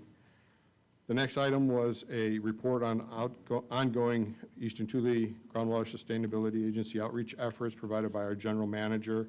He mentioned that 29 people participated in the May 2nd Board of Directors meeting. The Stakeholder Committee on May 9th had 10 participants, and the Board of Directors special meeting on May 23 had 18 participants.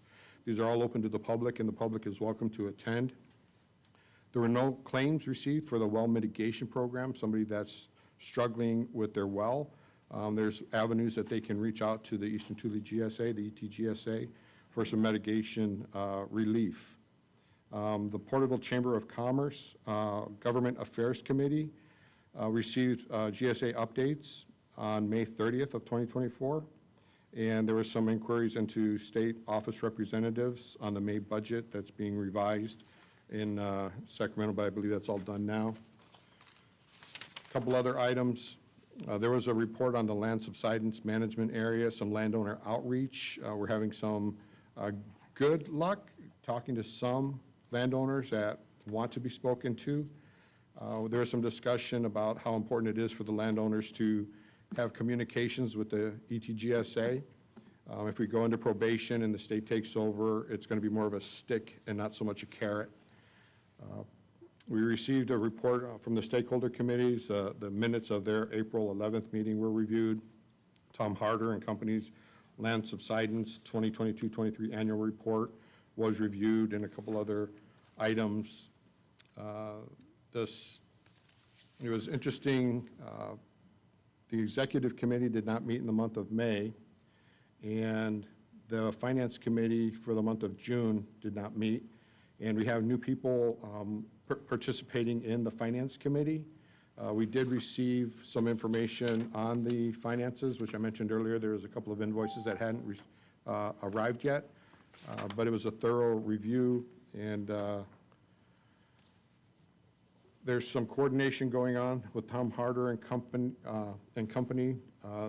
The Sigma implementation, there's updates provided on ongoing work related to the groundwater levels, some mitigation efforts. And then the Tule Subbasin recently acquired facilitation support services from DWR to assist GSAs in fostering discussions that will help us implement all of the revisions to the GSPs, which are in process of being revised and resubmitted. That's my report for the meeting that occurred on Thursday, June 6th. Then on Monday's meeting, we met on, Thursday, June 17th at 2 p.m. Special meeting of the board, which was to consider an approval of a pilot well mitigation agreement. It was a unanimous vote from the board members to work with self-help enterprises. They have received information from an individual landowner that's having troubles with their well. They wanted us to review the proposed contract language with self-help in order to provide them some funds. Self-help will help the design, the planning, the implementation, actually the drilling and outfitting of the well. And the Eastern Tule GSA has reserved a little over $100,000 in an account for this. So we recommended implementation of this agreement with self-help at an amount not to exceed $90,000. That's my report on the Eastern Tule Groundwater Sustainability Agency. Thank you. Thank you for covering both days. Tulare County Water Commission, that one is mine. This is my last official Water Commission report as a TCAG representative. And I must say that this was one of the most exciting meetings that was had in my tenure. It really was.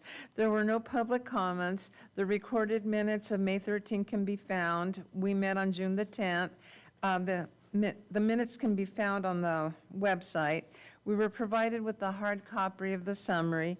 We received a presentation from Environmental Health on well construction ordinance proposed changes. We were given an update in a PowerPoint slide presentation by Dr. Jessica Gauck. It encompassed the historical overview of the drought from 2020 to 2022 and other notable years, 2007 to 2009, even the dry conditions of the 1920s and the 30s. There are 12 GSAs in Tulare County. The recent laws and ruling review used for changes, Powers versus Stanislaw ruling, ministerial versus CEQA. Mr. Knight, I'm sure you understand all of this.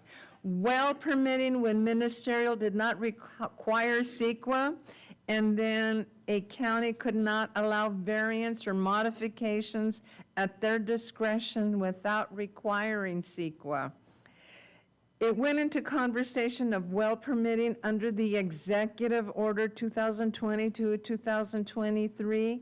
It outlined the protection of health, safety, and environment during drought emergency, what a county, city, or other public agency shall not do with regard to approving a permit for a new groundwater well or for the alteration of an existing well in a basin subject to the SIGMA and to the classifications, etc.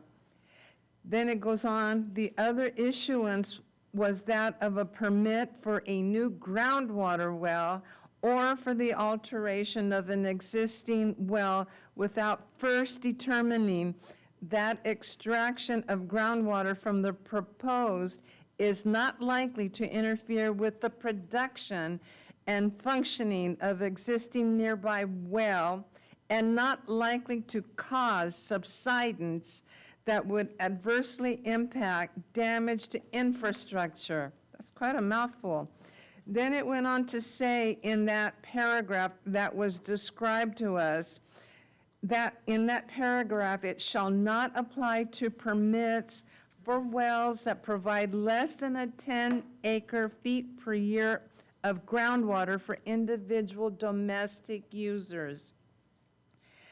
Further on, I learned something new this afternoon, that day at the meeting. I say it was very exciting. Non-groundwater sustainability agency, that was new for me. The GSA. Sigma gives authority and responsibility to GSA for well impacts. The responsibility of non-GSA areas fall to the permitting agency. Areas outside a basin. By this time, I was really confused, but I kept listening because it was very important information. They used the examples of the foothill areas such as Hot Springs, Three Rivers, and Springville. Some of the areas that are outside of the GSA are in the proximity to infrastructure, including public water systems, which hence terminology, hydrogeology, and data, which was a part of what would lead to a very healthy and passionate discussion with many concerns, in particular that the current ordinance that was brought to the table did not allow for domestic wells to be constructed in a PWS, public water system, unless the PWS can not provide water with will serve and will not serve? Okay.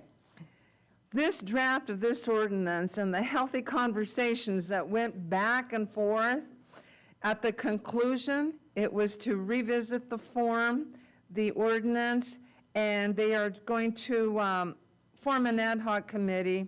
Volunteered for this committee, Commissioner Snyder, Washam, Cardillo, and we'll see where it goes from there. But that's going to be brought back, and that's a lot of information, but you couldn't stop from not listening, because it was important and how it was brought to the different, it's a different window now. The drought and project funding update, the information provided is through May 30th of 2024.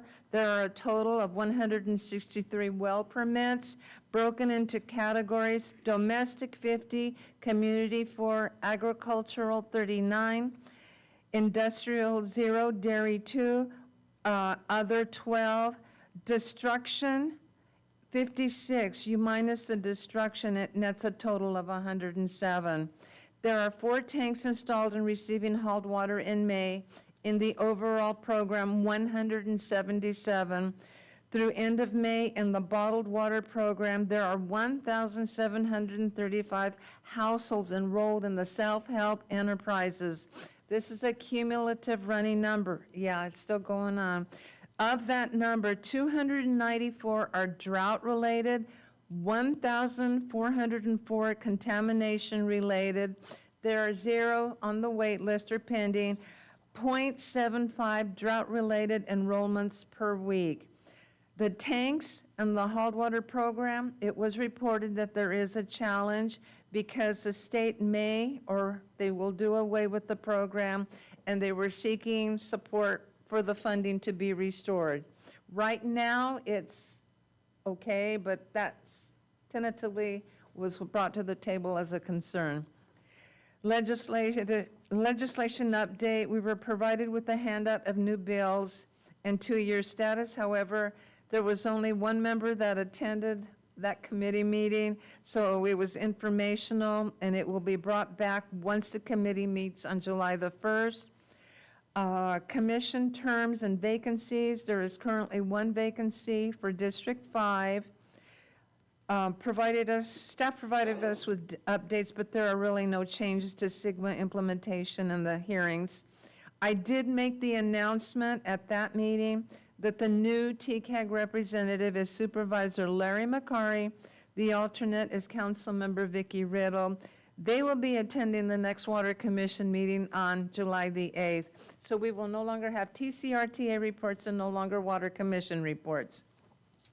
All right, moving right along. Councilmember Meister for the Flag Day Committee. I'll cover it in other matters. Okay. And there's another link one on here. Is it? That's for the subcommittee, but I rolled it into that one. so it was in Okay, there. thank you. And I'm going to carry over the TCAG committee meeting because I ended up chairing the meeting yesterday. It was difficult to take notes, so I have to decompress what was stated at the meeting, and I'll carry it over to the next meeting. And then moving on, right along, under oral communications, is there anyone that would like to come forth under oral communications? Do we have anyone on virtually? Oh, please do so now. You get the 3 minutes. Mayor and council members, my name is Robert Tree. I'm the CEO of Tree Seer Management. Just wanted to thank you. I'll keep it short. I inherited my mother's genes where I get emotional when I talk, so we are very grateful. Look forward to working hard and with city staff to reestablish transit services. I'm super thrilled with the opportunities here and moving forward. Also wanted just to thank the transit employees for their patience over the last month or so.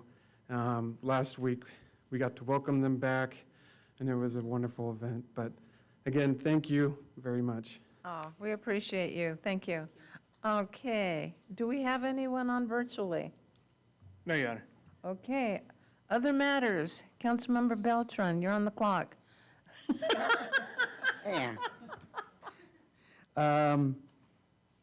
The only thing is from Freedom Fest, always look forward to that. We won't have a meeting before that occurs, so I wish everybody well. I know I've already heard fireworks out in my neighborhood. It doesn't seem as much as last year, but hopefully it's an opportunity for the community to come out.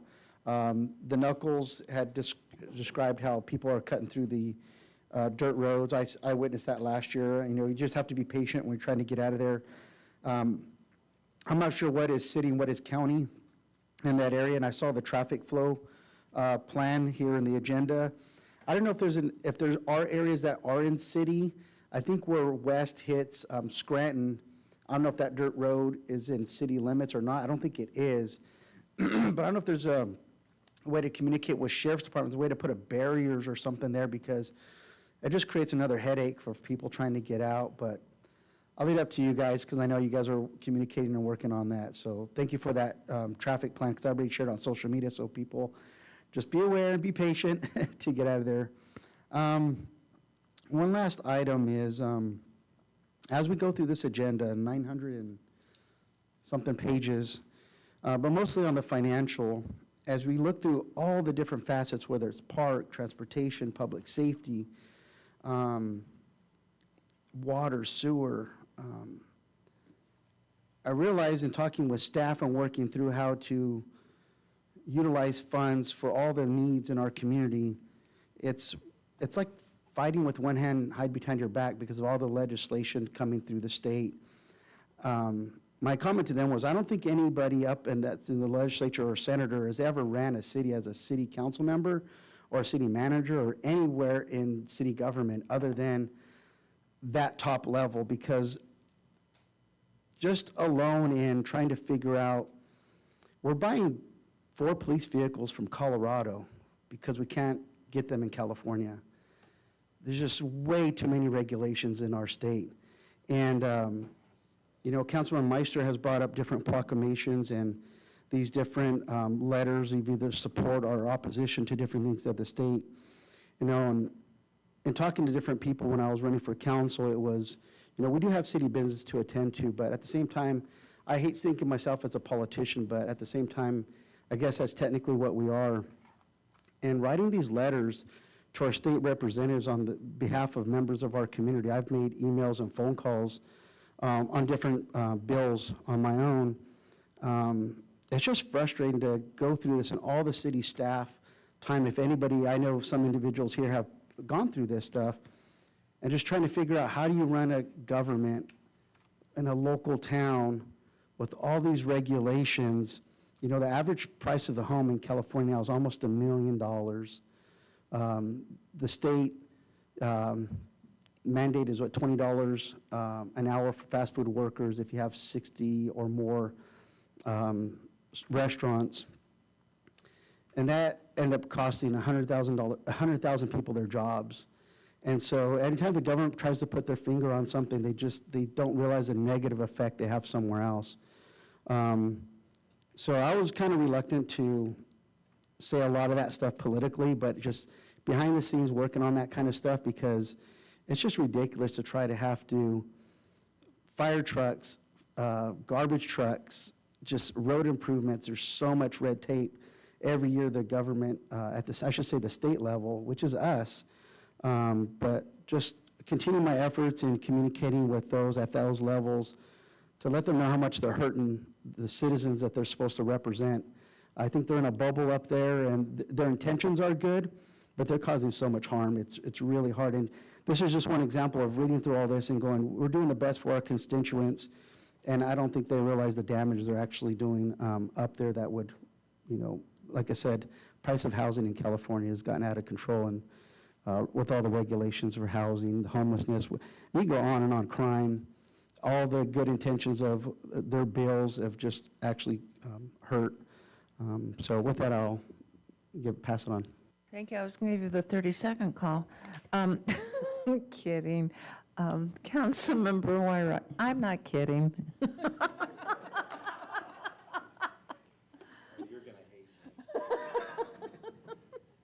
I have a couple of things. I went to a 8th grade promotion and recognized the investment that the teachers and the administration and the board put into the students that walked across the stage. And there were a number of other promotions at other middle schools, and then a number of high schools that graduated. I think Porterville Unified was over 1,700 employees. So I barely got out of high school myself, but for the grace of an English teacher who gave me a D- instead of the F that I deserved, I was able to graduate, and it kind of set me on a path. So I decided to go to the Porterville Unified School District Board meeting last week, and I'm really glad I went. I got to thank the teachers and the board for what they did. I plan to go to Burton as well.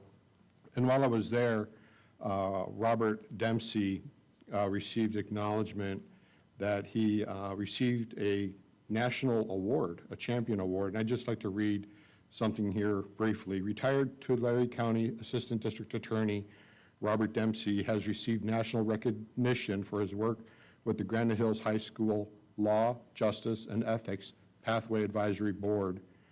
Retired, he received national recommendation.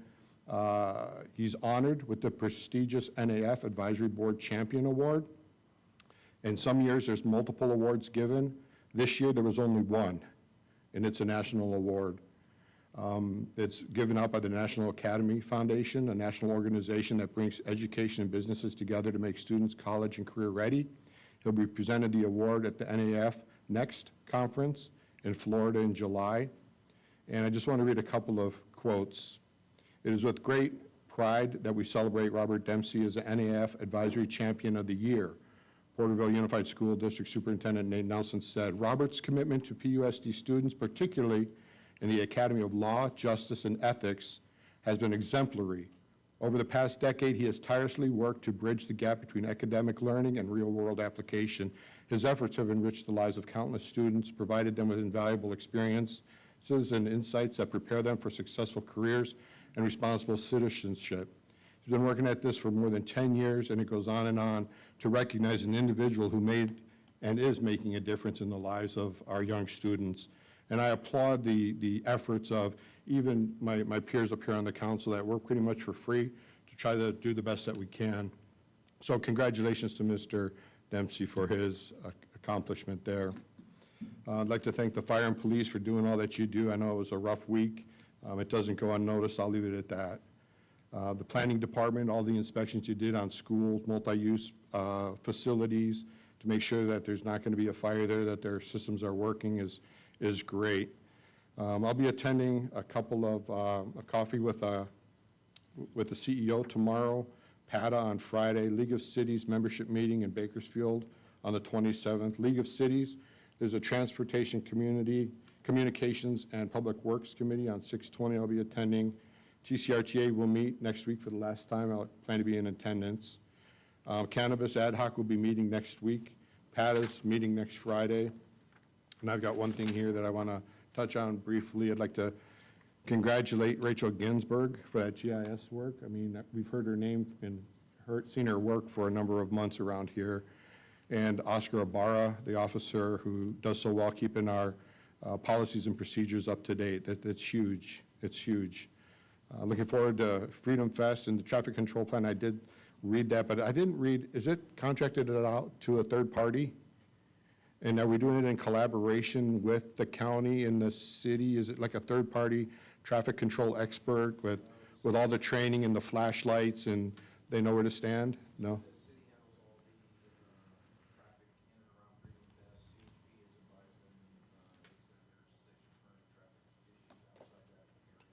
Thank you for being here tonight. I know you heard all the things that were shared. Thank you very much. Last thing is something that I saw in the news. A city lost an officer, a police officer, and they wanted to fly the single blue line flag at half-mast, and the community just went berserk. It really did. Wouldn't tolerate that flag going to half-staff. And it really dawned on me the importance of a city being able to do what it wants to do, especially when it comes to the flag. They ended up flying a flag that's specific towards an organization at half-staff. They didn't even put the American flag at half-staff. And I would think that all of the city properties that has a flagpole and a flag, it's a U.S. flag, it's a state of California flag, and we don't cave to special interest to fly some flag that it's supposed to make a point or get a message out. I would just really like us to somehow just say, if it's on city property, it's a city flag and an American flag. And if the officers want to put, well, I won't even go there because that's not going to happen here, I pray. But I would like to see some prohibitions of flags on government property that we are responsible for and that they're not specific towards a certain group of people. So thank you, Madam Mayor. Thank you. Councilmember Meister. Man, that thing's jacked up. Your guys' courage is contagious. It is. Thank you. Thank you for your words. My answer to some of that red tape, it's a hidden tax on the people, is what it ends up becoming. Staff does a great job of thinking outside the box. And then ultimately for us to win is we have to exercise our charter status. That's how we continue to provide for the community in hard times. I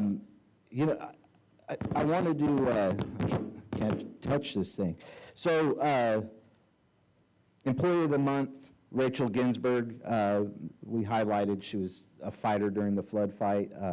Awesome to see her get the Employee of the Month. And then Oscar Ibarra, Sergeant Oscar Ibarra, he's gone now, but I worked with him for Precision Tile, I don't know, a long time ago. And I remember when he was talking about becoming a police officer, and we left the same year. I went to a fire academy, he went to here, so it's really cool to just see how small our community is, right? And we come back together and see what he's achieved. It's just amazing, and I know he's been a great asset to our police department, so thank you guys for giving him that award tonight, and I'm sure it was well-deserved. Knuckles have reached out to me, obviously. They stated that tonight. Adonis Knuckles was concerned about West in Scranton. I have addressed it with staff, and that was with the stop sign where it's at. It is being looked at. The taco trucks are in the county. It is out of our jurisdiction. So we have an ordinance, and correct me if I'm wrong, we have an ordinance that kind of bans those kinds of merchants, right? Taco trucks, those kind of vendors. So that is not our doing. Traffic control, Gail Knuckles, she called me earlier. I asked for her to send some pictures, so I will forward to staff. I get her position, and I do know a show of force, and I imagine you're already partnering up with our county sheriff and going to make those things, because once again, it comes down to jurisdiction and where we could go, right, and what we could do. So some great things on tonight's agenda. One, I already talked about, but the 90-day zero fare program, I think this is going to be great. I hope to see our buses filled and people riding. And then something I want to see more of, and this is just another continuation, but agenda item number 10 tonight with the Kern Community College District hiring a part-time officer, which is Porterville College. A show of force keeps certain individuals away. And so I'd love to see an officer at every school in this community. I know that's not within our budget, but if there was one day to make that happen, I'd be a great supporter of it. Proposition 47, so we got it on the ballot. Tim Ward, our district attorney, was like a prophet a couple months ago. He told me, because I wanted to write legislature on amending Proposition 47, and he said, Greg, we're going to get it on the ballot, and he showed me the way that we were going to get it done, and he has achieved that, right, with a lot of collaboration and help throughout the state and law enforcement. But he called it. He said, as soon as we get it on the ballot, they're going to come after it, and they're going to try to amend things and bring different laws to try to de-teeth this. And it's exactly what Sacramento's doing. It's disgusting. It's a play of politics that just bugs me, but this is where we're at. So I want to tip my hat to Tim Ward on being able to call it, that experience matters. AB 1955 has passed State Assembly. It's going forward. I believe it's in some kind of education committee now. If it passes through there, I will be writing an opposition letter or sending an opposition letter to Governor Newsom. Flag Day. We did have a meeting June 11th, and it was just checking boxes, making sure everything was in line. I don't have the money amount yet, but I will get it at our next Flag Day committee. I think that's important to bring to the table and then discuss the pros and cons of the event. What an amazing day, June 14th. Friday last week, it was just a great event, right? Historical. We had Eisenhower jumpers come in. Dennis Townsend came and spoke. Just the community coming together, pulling down the flag. There's nothing like it. It's just truly great to see it. I owe an apology to some members of my colleagues here, Councilman Beltran and Councilman Wyrock. I did not recognize you in the moment I was making recognitions, and so I apologize for that. Your guys' hard work should be recognized. And then I also left out Parks and Leisures, Donnie Moore, I know you weren't there, but thank you, and Public Works. We had a fire truck that went down. Thankfully, we are getting a new one. I think it's December 2026. We'll be getting the new ladder truck. Looking forward to that. But our ladder truck broke down, and the city had to adapt and overcome a tough situation in a timely manner, right? We were going to use the county ladder truck. They got a new one, but there was a fire in Alpal. And so we lost that, and Public Works came to save the day, and they did a great job, and everything went well. And so I greatly appreciate that. And I think next year we'll wait to start the national anthem until after 2 minutes out the door, right? So great job to all of you. Thank you for making that happen. It was a lot of fun. And then I want to just lastly, well, actually, Robert Tree, Sierra Management, thank you. Thank you for your service to our community with transit. It helps the needy community. I probably don't have the vocabulary for all of it, but it's a great asset to our community, and we thank you for the partnership, and thank you for sitting through our meeting. And then Parks and Leisures, I had pointed out some dead trees at Murray Park. Thank you for getting in and getting those trees dropped, taking out the hazard. And then Assistant City Manager Michael Knight, I requested a few potholes and lines to be painted in the roads, and they all got done in a timely manner, which ultimately makes us look good. And so I want to continue to thank you guys for the work that, all of you, thank you for the work that you're doing in our city, and we got to keep pushing forward and keep providing for our constituents. So thank you. Okay, Vice Mayor. I think the biggest thing tonight was getting the budget approved and worked out. So thank you for the very good presentation and all the work. I also want to acknowledge, and thank Kathy Capone for coming in and just reminding us about communication. And I think it is important to continue that. I know the staff works really hard. I go out there and volunteer sometimes, and I know that a lot of efforts happen with cleanup and things like that, and ensuring that the system's working. But just want to see that continue, as well as the work on our parks. I think one of the favorite things that I have is seeing the different projects being done for all the recreational space.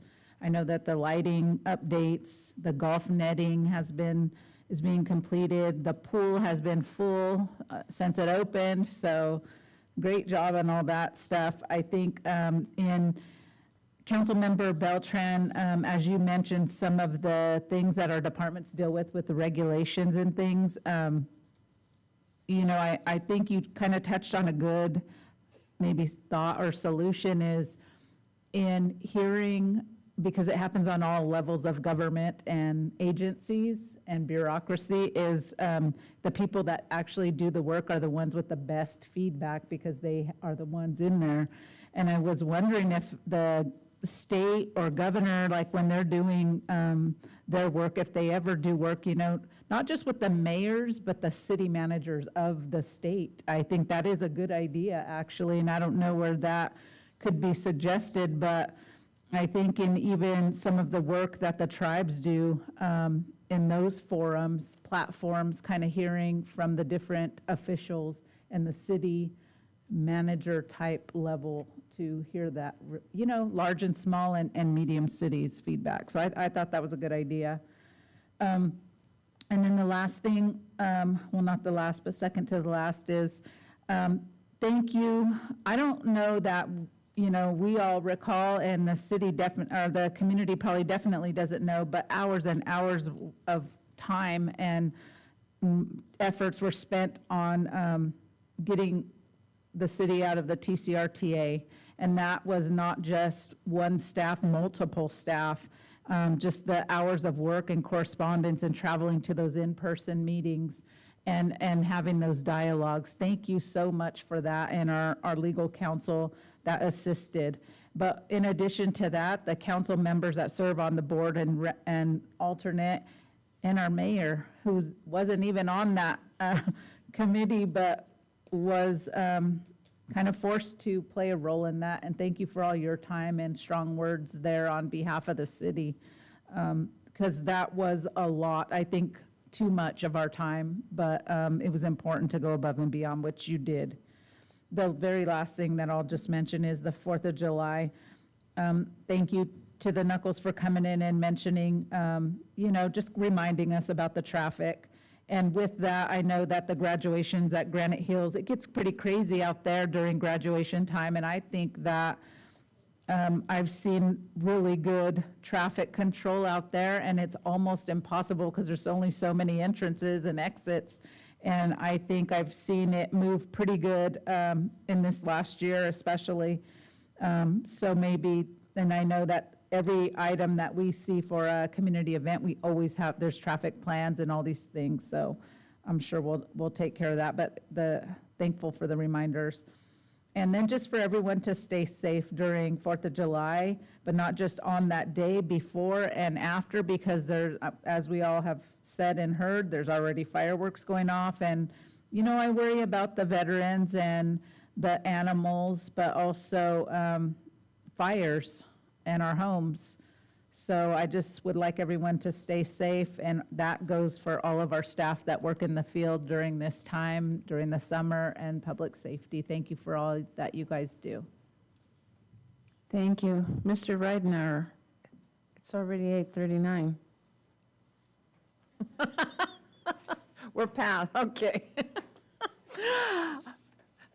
When I sit up here, you have no idea how proud I am of each and every one of you who is staff or who is working for the city and legal counsel.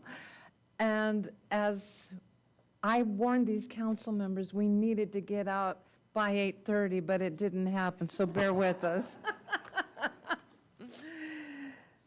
I had the honor, I missed Flag Day ceremony for the first time in all my tenure.